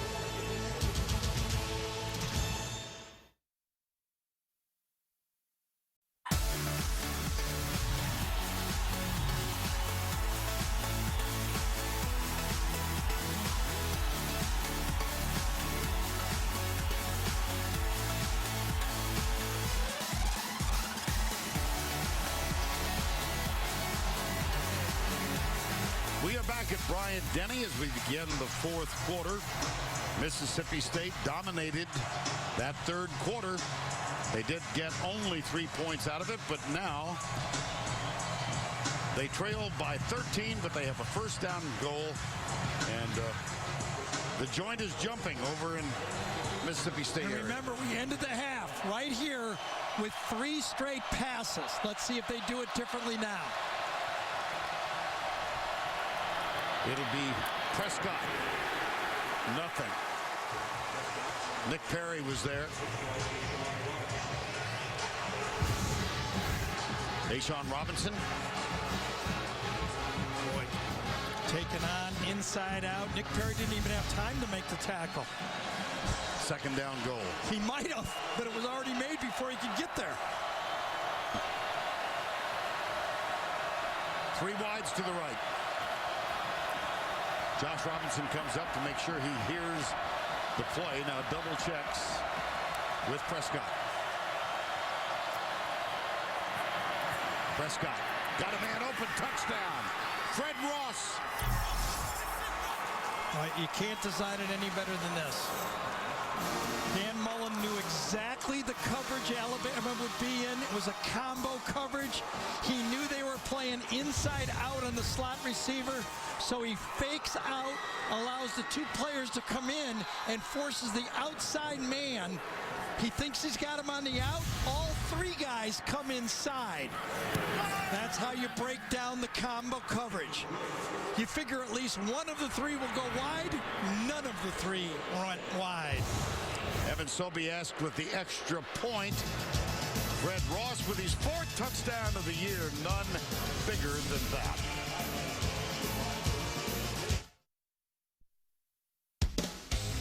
And now it's time for our Geico game recap. Like Gary said at the beginning, Mississippi State needed to run the ball. They did not do so well in the first half, but better in the third quarter. 120 total yards now. After a safety and a field goal, Amari Cooper with the first touchdown in the ball game. And then Derrick Henry, this one was reviewed. It was initially called a fumble, but it was overturned, and Henry was given a touchdown. Dak Prescott, 262 total yards, but he has been intercepted twice. He did, however, get loose on his 22-yard run. And then just a moment ago, finds Fred Ross, beautifully played. And all of a sudden, Mississippi State down by 6. They've really been resilient. I think the point you made, hang in there, keep close. Run the ball, run the ball, run the ball. In the third quarter, Mississippi State ran the ball in the third quarter more than they have in the 3 games included. 3 years, they haven't run the ball for as much as they ran the ball in the third quarter. That's what opened it up. That allowed the play-action passes, and then a wonderfully designed play for the touchdown at the end. And you can see the excitement on the Mississippi State sideline. Undefeated last 12 games. Dan Mullen has never put more than 300 yards against Alabama in his career at Mississippi State. What did we say, though? If Dak Prescott can bring his level up, they can do it, and he did. Christian Jones with a kickoff return. Tackles. And let's dissect the touchdown. Yeah, it was a thing of beauty, and you know for sure that this guy out here is going to play the outside of the field. So you bring one guy in, another guy in, and this guy behind him. It's so well designed because you're taking advantage of what you know Alabama's going to do. And it was perfectly played, perfect throw for 7 points. What a great drive by Mississippi State. 19-13, 14:09 remaining. Derrick Henry, the running back. He shared responsibilities with T.J. Yeldon tonight. Here's Henry, gets loose, 9-yard gain. Austin Shepard leading the way. You know who else has been very quiet as we walk Henry right there is T.J. Yeldon. Now, he's played a little bit, but he hasn't been the dominating T.J. Yeldon we remember in the past around here. Now, 8 carries so far for 40 yards. Henry, 10 carries for 33 yards so far in the game. Corner blitz. Sims. DeAndrew White. And let's go back to Adam Zucker for an update in New York. Vern, let it snow, let it snow, let it snow. Melvin Gordon has broken the FBS single-game rushing record. He has 408 yards against Nebraska. The Badgers have scored 49 unanswered to get the edge in the Big Ten West. Back to you. All right, thank you. How about that? Yeah. Derrick Henry is the running back on 1st down and 10. Pretty good resolve by Mississippi State. Well, Melvin Gordon, the record he surpassed was held by LaDainian Tomlinson when he was at TCU. Just a little pop for the Doak Walker Award that will be decided at the end of this year for the outstanding running back in college football. T.J. Yeldon is on the field now.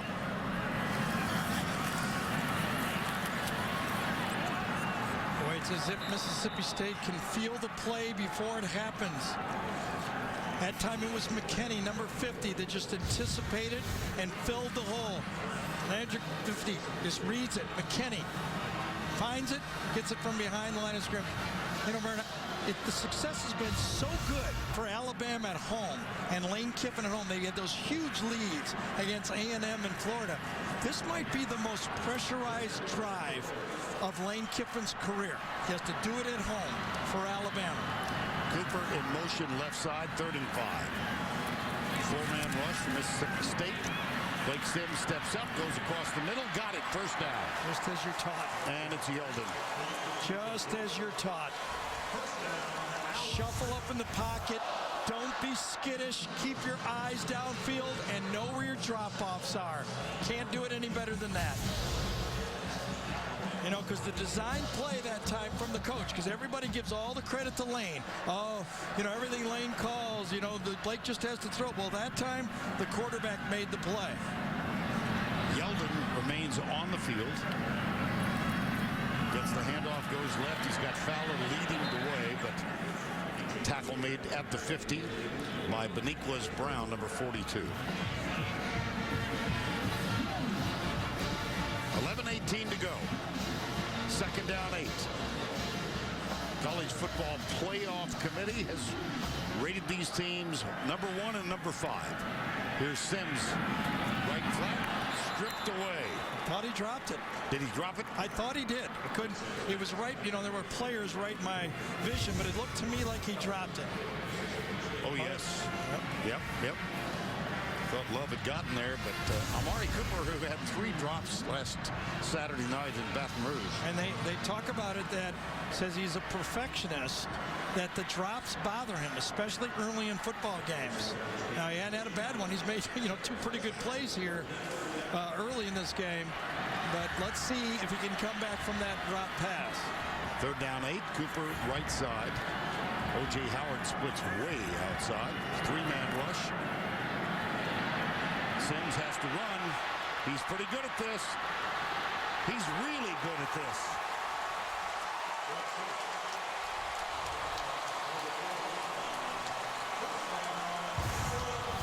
Well, this is some of the skills that Alabama was tempted early in Blake Sims' career. In fact, he did play running back. Yes, he did. You know, did they have him in the secondary? Was he going to just be an athlete, a slot player, a running back? But you can see right there, that's a first down. He made a first down by staying with his keys on one, and he makes a first down again by using his athletic ability to make a first down with his feet. And that was on 3rd and 8. Now Yeldon is back on the field. Play action. Fowler with the block, but he gives him time to get rid of it deep. Yeldon incomplete. Will Redmond, who's one of the hardest hitting defensive backs in the SEC. Well, it was defended so well by Jay Hughes to begin with, and then Redmond to finish. Jay Hughes smelled it all the way. He had the running back after the fake. Yeldon goes down the sideline. Jay Hughes, again, a senior, sticks with him, and then Will Redmond comes and cleans it up. And for the first time tonight, Tyron Jones, number 20, is on the field. He's in a slot. To the left, he's a running back, and then Cooper's outside him, 2nd and 10. Across the middle she goes, incomplete. Cooper. Well, he had DeAndre White that time for a touchdown. If he put a little air on that one, right down the middle, he had DeAndre White. Watch number 2 right here, kind of dip and then go long. Watch this. He's got him. He's got him on a linebacker and an easy touchdown. Just threw the ball too flat. DeAndre White jumped up. He knew he had it, but Blake Sims had to get rid of it too early. 3rd down 10.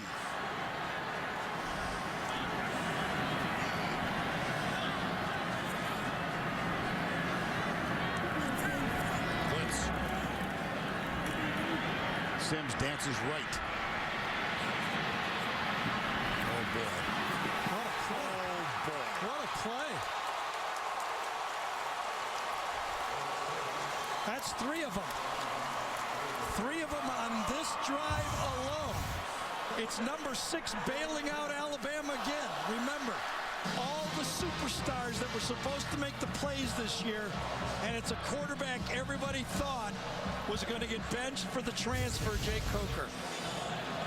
Now, Blake Sims had a huge day here, career high, 445 yards against Florida. That was through the air, and he's dominating this quarter on the ground, and here's Yeldon again.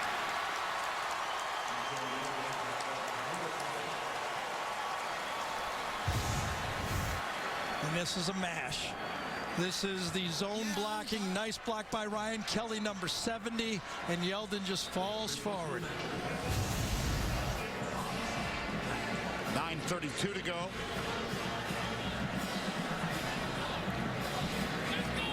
And they will measure.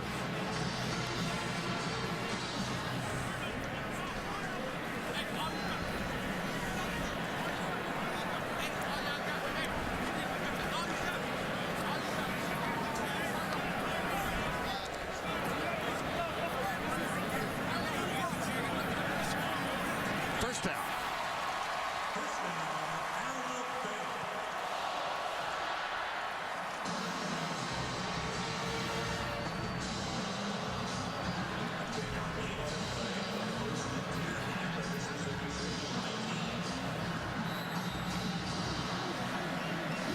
.30 to go. Clock started again. 13th play of the drive coming up. Blake Sims, 3rd and 10, 3rd and 8.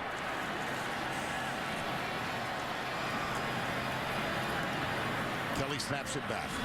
They give it to Yeldon. He bounces to the outside. Great stiff arm.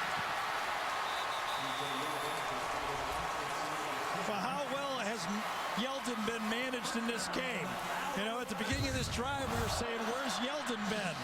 You know, now we're in the 4th quarter. As Vern just told you, when Mississippi State scores, seems like they're, you know, they put their finger up to their lips. Quiet, the momentum's our way. All Alabama does is answer it with a drive of their own. 14th play of the drive. Yeldon down to the 6-yard line. And taking off, you know, it's going to take off at least 6 minutes off the clock. A touchdown here in all this time puts a lot of pressure on Mississippi State.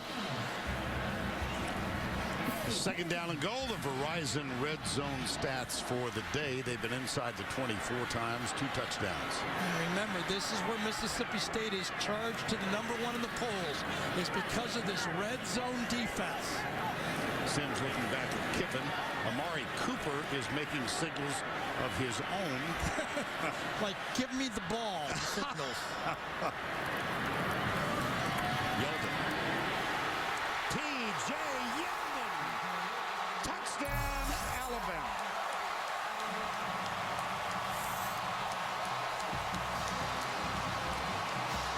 Pretty sure they're going to go for 2 on this one with the score the way it is.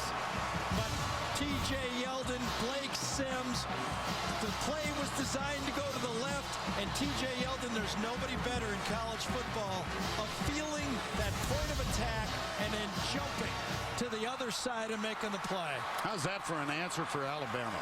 76 yards, 15 plays, and Gary, you pointed it out. That chewed up 6:07 off the clock. Right.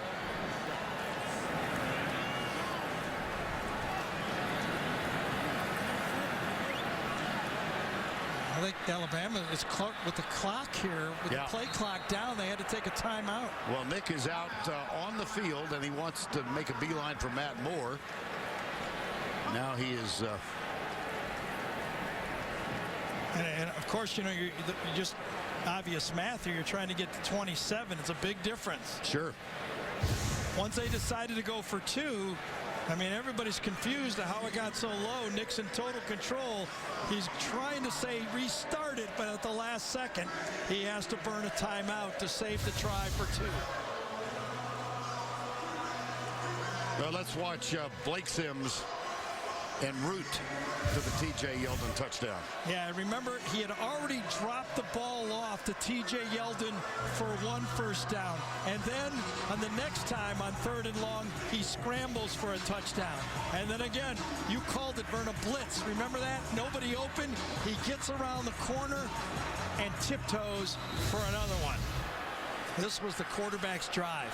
When you convert 3rd downs, and it's not been easy for Alabama tonight, it's a quarterback's drive.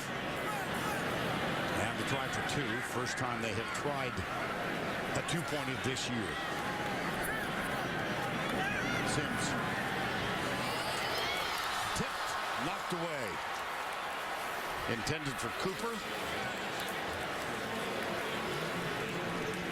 It was a well-run route. and better defended that time by Kendrick Market. Watch Market. Cooper runs a nice route, but Market gets his hand in there. And just talking about those third downs one more time as you watch Cooper go off. On that drive, Alabama converted 3 third downs. That's more than they had the whole game prior. Yeldon gets the touchdown from 7 yards out. 25-13 the score.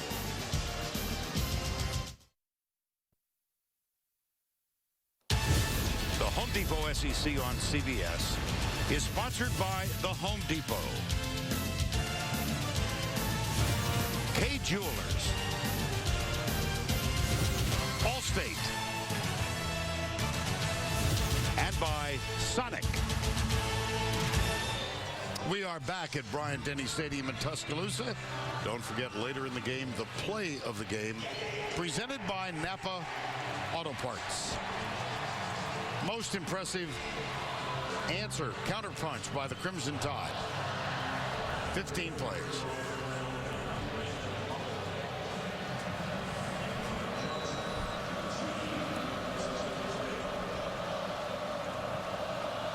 Here's Griffith. Taken at the 3 by Brandon Holloway, number 10. Well, I'm not surprised. It was Reuben Foster, and he might have gotten shaken up a little bit. He has been a dynamo on special teams. Yep. Wincing as he comes off. Yeah, he's had stingers all year with the way he tackles. He leads with his head. They're very nervous about that. He's a big-time football player, but see how he always takes people on with his head. He was in a black jersey in practice on Thursday, and he winced on that one. First down 10. Prescott inside, got it. De'Runnya Wilson, number 1. You know, my guess was that Dak needed to run close to 90 yards and put at least 300 yards total offense from him by himself if they had a chance. He's closing in on that, and now with the score the way it is, he's going to have to do more than that to win. Second down 5. Got it, De'Runnya Wilson, and he breaks the tackle. There is a flag down.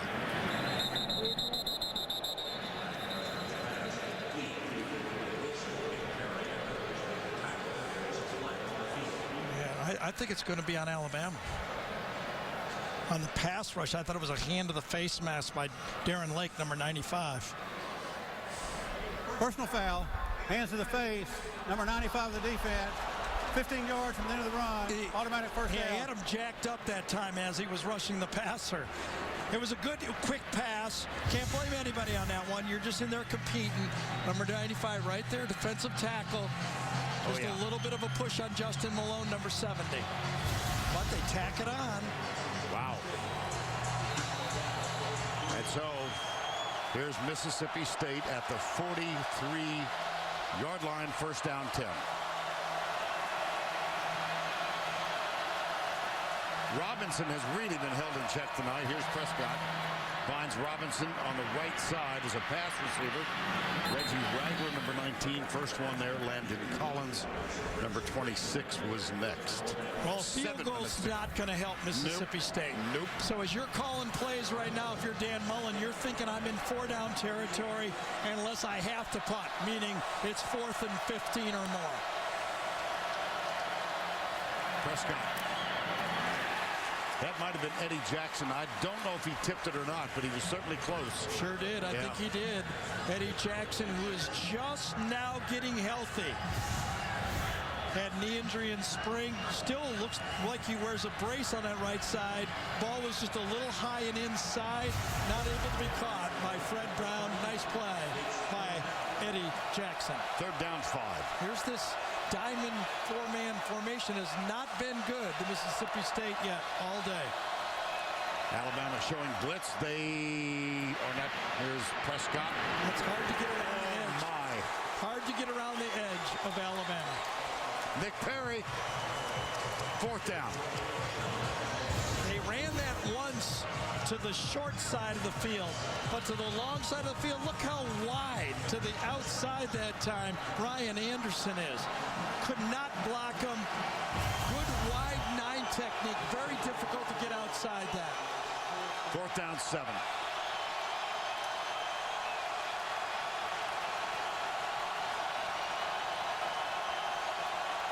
Can't use your timeouts. You got to run a play.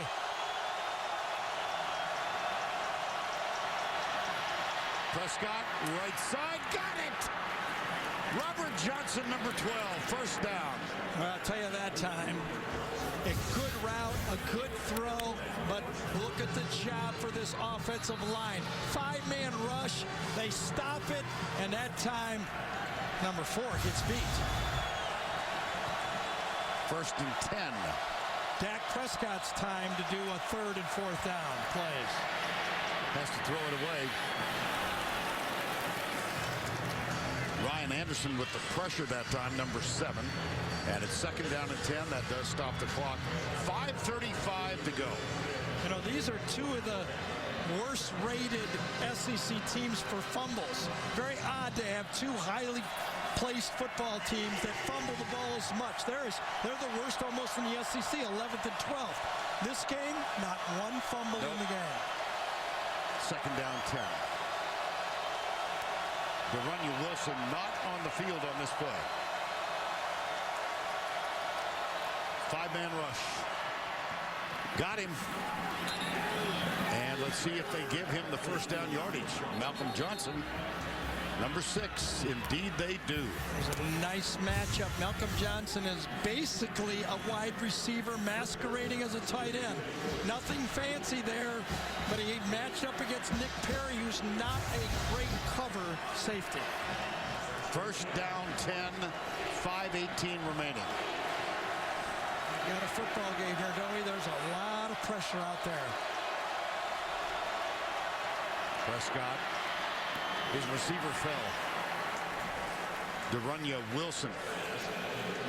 I thought he got yanked down on Did that you one. really? So did De'Runnya Wilson. Let's see if Eddie Jackson gets away with one here. Big on big. No, Eddie Jackson slipped on the play. Actually, De'Runnya was lucky he didn't get called for his hand placement.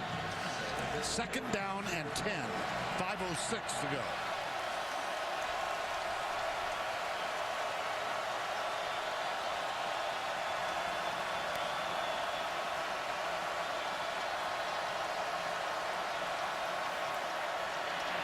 Across the middle, tipped and intercepted. That's the 3rd interception of the night. Landon Collins with the 3rd interception of the year. It was a 5-man rush, and it was deflected at the line of scrimmage. I wonder if it was Darren Lake. That's one of our people up here in the booth. They're thinking it might have been number 95. That would be ironic, wouldn't it? The guy who got the penalty. Let's see if we can figure out who it is here. Easy throw. It might have been 86 to tell you the truth. A'Shawn Robinson. Yes, I think so. He's a big man, too, I'll tell you. Yes, right as the ball was released, A'Shawn Robinson, enough penetration, and the 3rd turnover, the 3rd interception, could be too much for Mississippi State to overcome.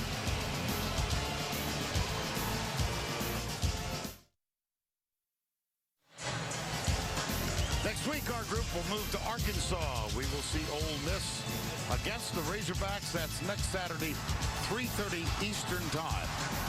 The SEC on CBS. It all begins with the Auto Trader College Football Today show at 3 Eastern Time.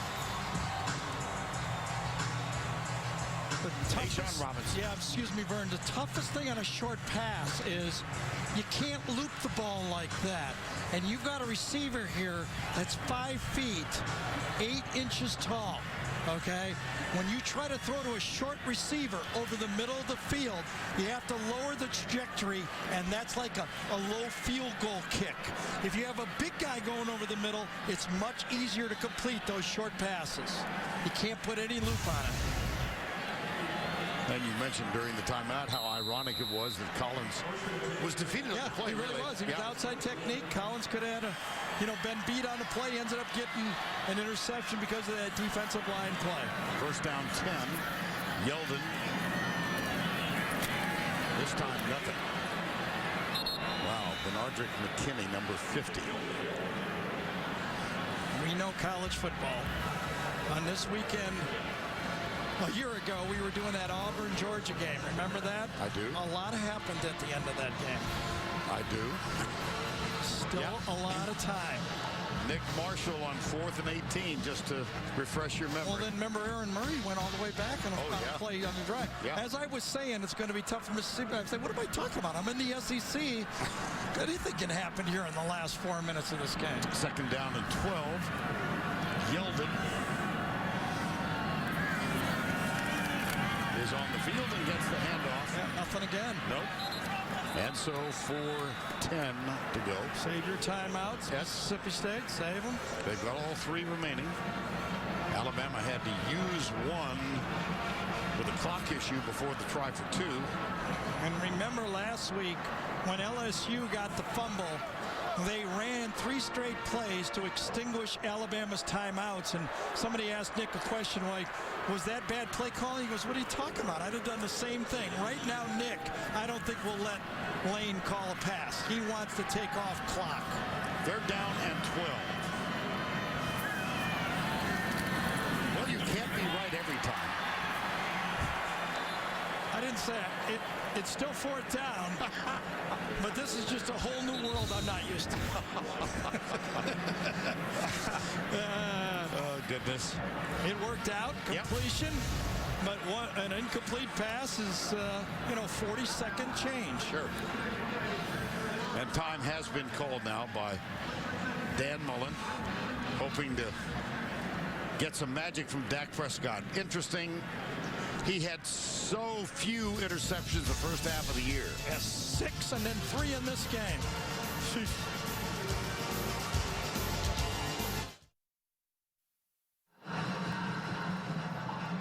Well, Dak Prescott with such high hopes coming into this game. Gary said he thought he had to have 90 yards on the ground.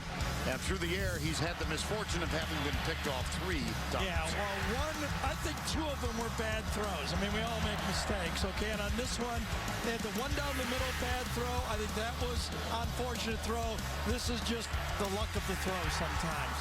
Had an open receiver, you throw the ball, and a defensive player, not only does he bat it, but it flies right to a defender. So on 4th and 1, Prescott awaits his opportunity. Still time, though. Yep. Still plenty. Oh, they went for it. Catch. Fair catch taken by Fred Ross. Funny thing, they really didn't go for it. Only was one man, guy. Yeah, just one guy. It was Ashton Shumpert, number 32.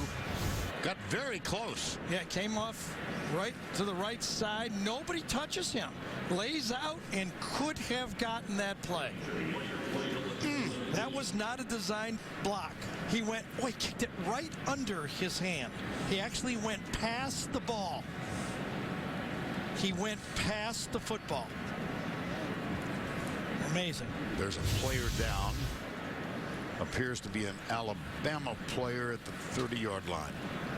Dylan Lee.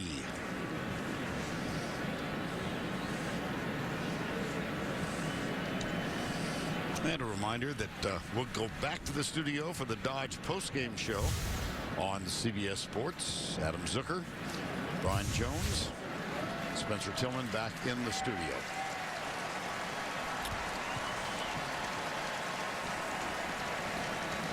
Dylan Lee out of Buford, Georgia. That's shaken up last Saturday night in Baton Rouge. And here comes Mississippi State. Now they have 2 timeouts left. They trail by 12 and 3:18 on the clock.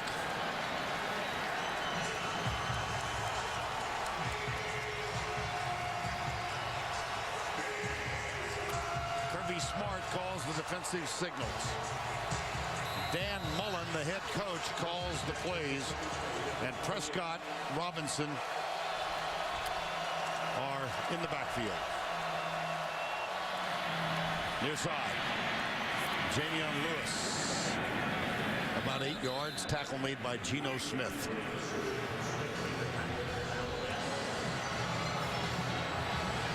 You got to score one before you have an opportunity to score two.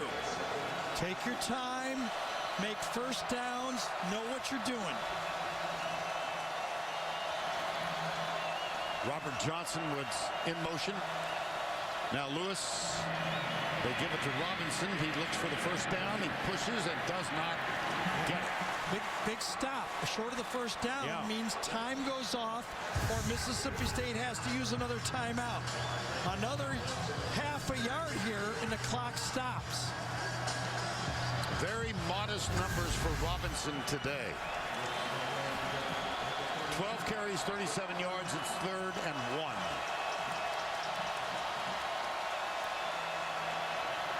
Out of the backfield, Robinson, he's got the first. He's got plenty. And he moves across midfield. The clock now stops while they reset the chain. That's been about the biggest play for Josh Robinson all night. He's had that one run, but otherwise it's been the drop-off play that has been his most effective weapon from out of the backfield. Clock starts, 2 minutes to go. Right side. Oh, we needed to get out of bounds. Trey DePriest makes the tackle. 1:45 to go.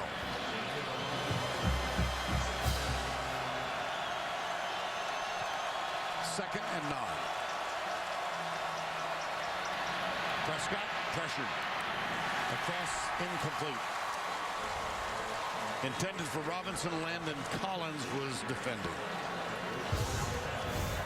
Alabama's dropping into a zone, making sure that Dak Prescott is not going to scramble for first downs, keeping things in front of him. And as you saw that throw from Prescott, it was not accurate. 3rd and 9.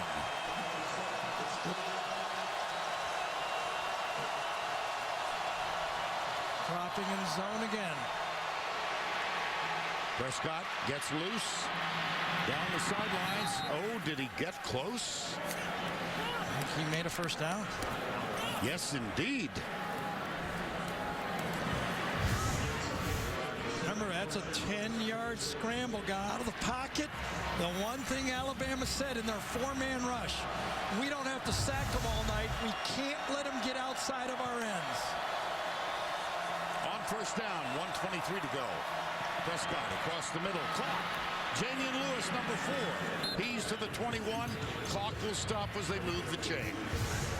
Well, this time, Dak said, I don't care how tall you are. You better jump for this one because I'm not throwing this one low. Great catch. 1:13 to go. Across the middle. It's caught again. Jamion Lewis again. 62 seconds to go. You got to wonder when Dan Mullen's going to start using his timeouts now. Here's Prescott. 16-yard line. Yeah, you got to take a timeout here. They don't have time, do they, to line up? It's almost onside. Get the onside kicker. You have no chance. Yes. He's got 2 timeouts remaining.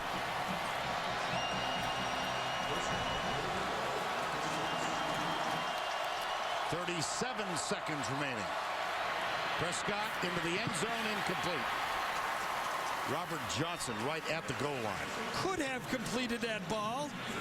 Would have taken a perfect throw. Threw it a little high. It wobbled at him. He did not throw a good spiral, and the ball got away from him.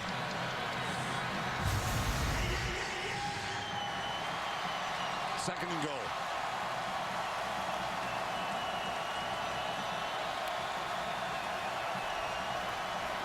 Prescott will run. Got to take the timeout now. You have no choice. Can't save him now. And he does. 25 seconds remaining. It's 25-13.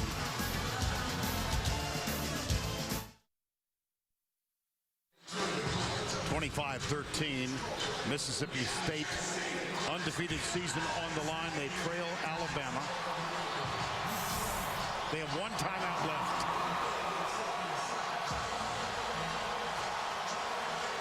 And it's 3rd and goal.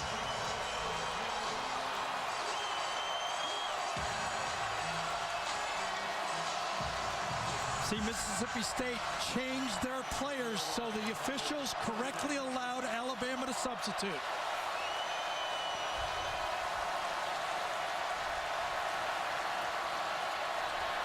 Option. Prescott pitches. 20 seconds to go. They've got 1 timeout left. Now they use it.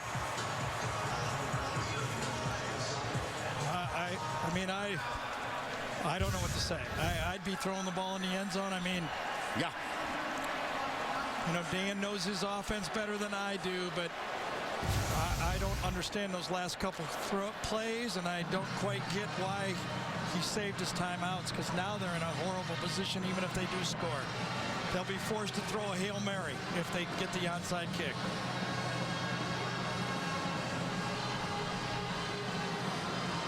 Well, the top-ranked Mississippi State Bulldogs are just seconds away from dropping their first of the year. Oregon open this weekend.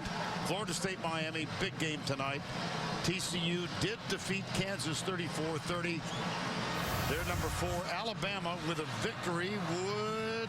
Oh yeah, they're in control. They're in. They're in. If they win out. If they win out. I don't think Mississippi State is dead, but they now need help. They will become the biggest Auburn fans in the SEC. 4th and goal.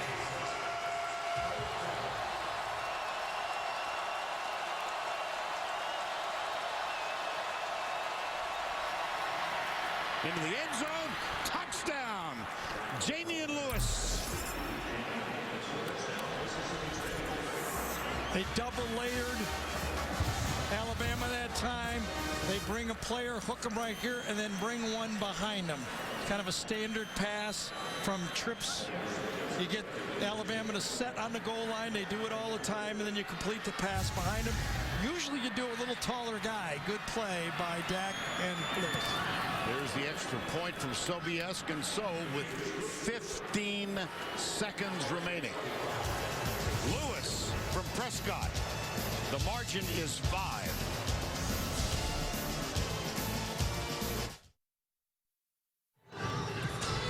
(25-20) after the Mississippi State score. 15 seconds to go for the season. This will be the first onside kick attempted by Mississippi State.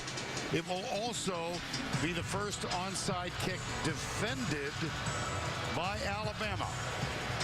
15 seconds remaining. Mississippi State puts it right in the middle, so they're not tipping off which direction they're going to go. Alabama would like it to go to the bottom. They put their best ball handler to the bottom of the field. Amari Cooper is right there. Yep. They're going to go away from him.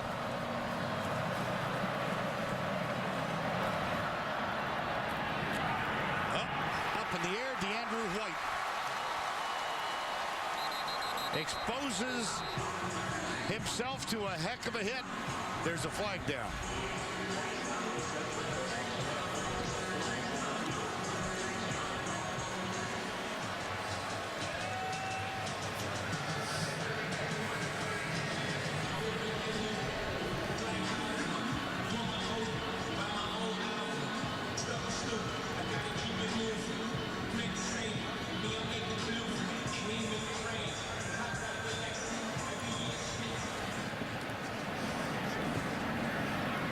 This is taking a long time. You almost wonder, was Alabama offsides? Did they break the plane early? The kicking team blocked before the ball had gone 10 yards. That foul is 5-yard penalty. Will be tacked on to where Alabama recovered. First down. Doesn't mean anything. Take a knee time. Mississippi State hung tight enough, I think, to still be alive in the playoffs, but you can't block until the ball goes 10 yards. And we showed you, Cooper was on the bottom, White was on the top. The two best ball handlers are the guys that are trying to make the play. Everybody else out there is blocking.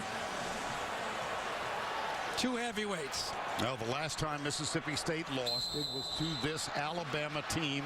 It was a year ago this weekend. Take a knee, Crimson Tide. Blake Sims leads the Crimson Tide to the win. Nick Saban cannot repress the smile.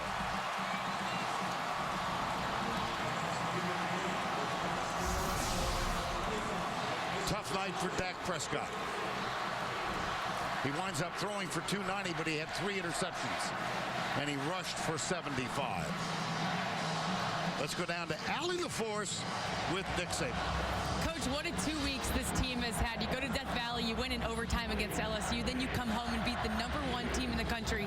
How is this team always able to rise to the occasion and get the win? Well, you know, I was really proud of the way our guys competed in this game today. We made plays when we had to. This is a great victory for our team. It's a great victory for our fans. It's great for the state of Alabama, so we're really, really pleased and happy. Mississippi State's got a great team, and you know, when you play the #1 team in the country, you know they know how to win. I expected them to come back in the second half, but our guys made the plays when they needed to. We talked so much about Blake Sims and what a better quarterback he is at home, but it was the defense that came up with 3 big interceptions. How proud of you were of the defense? I thought the turnovers were huge in the game, but Blake made 2 third-down conversions into what amounted to be the winning drive in the game that were huge. So he makes plays when he has to, too. Hey, Blake, come on in. Congratulations on an exciting win. You make the big plays when you need to, and you play awesome at home. What is it like, and what does it feel like to beat the #1 team in the country on your home field? I'm just happy for this team, man. And being at home, I wouldn't rather do it anywhere else but here. Look at these fans. They stuck in it for 60 minutes with us, and I give all the credits to the defense. How many times can you know that a defense stops the #1 team in the nation when we have 4 3-and-outs 4 times? We're just happy. I'm just happy for the team, happy for the O-line and for the wide receivers. They played their hearts out, and I'm glad we got the win. You said you were playing this game for one very special fan. That's your daughter, Kyla. You said you wanted to be able to go home and tell her, Daddy played on the biggest stage and beat the best team in the country. What will you tell her after this one? I'll ask her how I look. Did I run fast? Did I play good? Grade me. Try to grade me and see what she says to me. I'm about to go over here and celebrate with her and just love her and stay with her tonight. Well, if I have anything to say, I hope she gives you that A+. Thank you so much. Thanks, Blake. Yes. Oh, how nice. He bailed him out. Nick Saban was exactly right. Remember the 3rd down play. And that drive, 3 of them, he dropped it off to Yeldon, and then 2 on scrambles. More in that drive than they had the whole game prior. Nick nailed it. Well, amazingly enough, that leads us to the Napa plays of the game. You do that well. Presented by Napa Auto Parts. Here's Blake Sims, 3rd down and 10. Back. Nobody open. He tucks it. He does this so well. And you see the yellow line. That's a 1st down. And then he did it one more time. 3rd and 8. He goes to the right. Watch the yellow line. Just does get the 1st down. And then T.J. Yeldon, 7 yards away, little step to the right into the end zone. That turned out to be the winning touchdown. That was a 76-yard drive in 15 plays. What did we say? Everything goes through Alabama in this conference. That's still the main story. They either win it or the team that wins it beats them. Tonight, they didn't beat them. 25-20. And keep in mind the resilience of Mississippi State. They were down 19-0 in the 1st half. But they came back, and they will be a factor before it's all over. For Gary Danielson and Allie LaForce, I'm Vern Lundquist saying so long from Tuscaloosa. Our final score, 25-20, Crimson Tide. The Dodge postgame show is up next after these messages and a word from your local station.